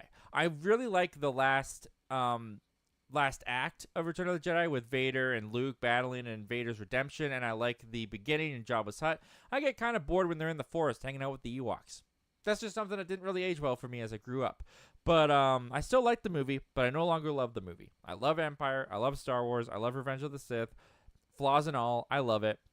Do I love Rogue One? I don't even think I love Rogue One, but I like Rogue One quite a bit. Other than that, though, I don't really like Solo. I don't like Rise of the Skywalker. I barely like Last Jedi. I don't like Phantom Menace all that much. Attack of the Clones and Phantom Menace are just kind of fine. I do like Force Awakens. Maybe I'll throw Force Awakens into the really like category. I don't know if I can say I love Force Awakens, but I really like Force Awakens. Is that it? That might be all the movies. Jay Pylon says, I wish I could have seen Mask of Phantasm in theaters. I hear it's getting a re-release soon. Really? The Mask of the Phantasm? Like this mask? Like this one? Batman Mask of the Phantasm? This one? On VHS? I own the VHS. I picked this up at, I don't know, thrift store for like $2. It's the exact same one I used to have as a kid. And I was so sad when I lost it as a kid. And now I have another one. But I tell you what, if they're re-releasing Mask of the Phantasm into theaters, I'll go see it. I'll be there day one. I'll go see Batman Mask of the Phantasm. Mark Hamill, not counting the live-action ones. Even counting the live-action ones, actually. Mark Hamill, best Joker ever. Love Mark Hamill as Joker. All right, guys. Looks like we have reached the end of the comments and the questions. We've been on for 3 hours, so that's going to be the show.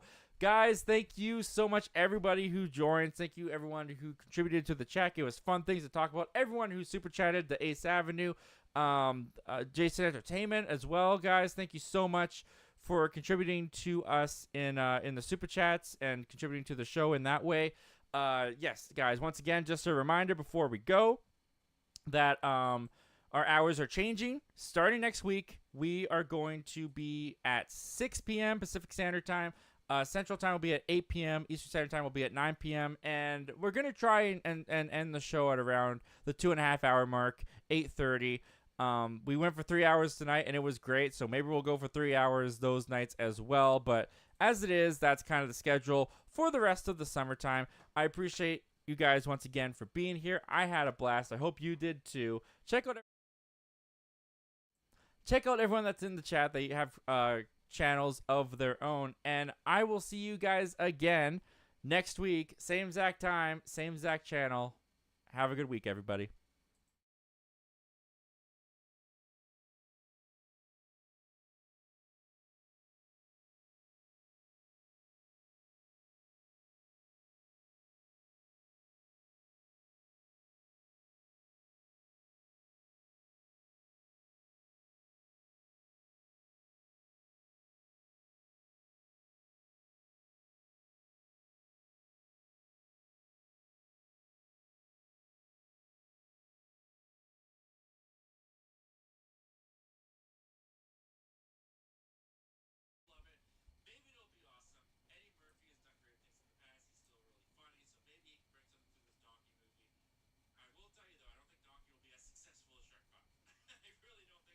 Is this...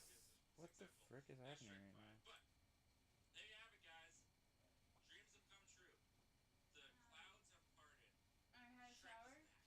Wait. Don't talk.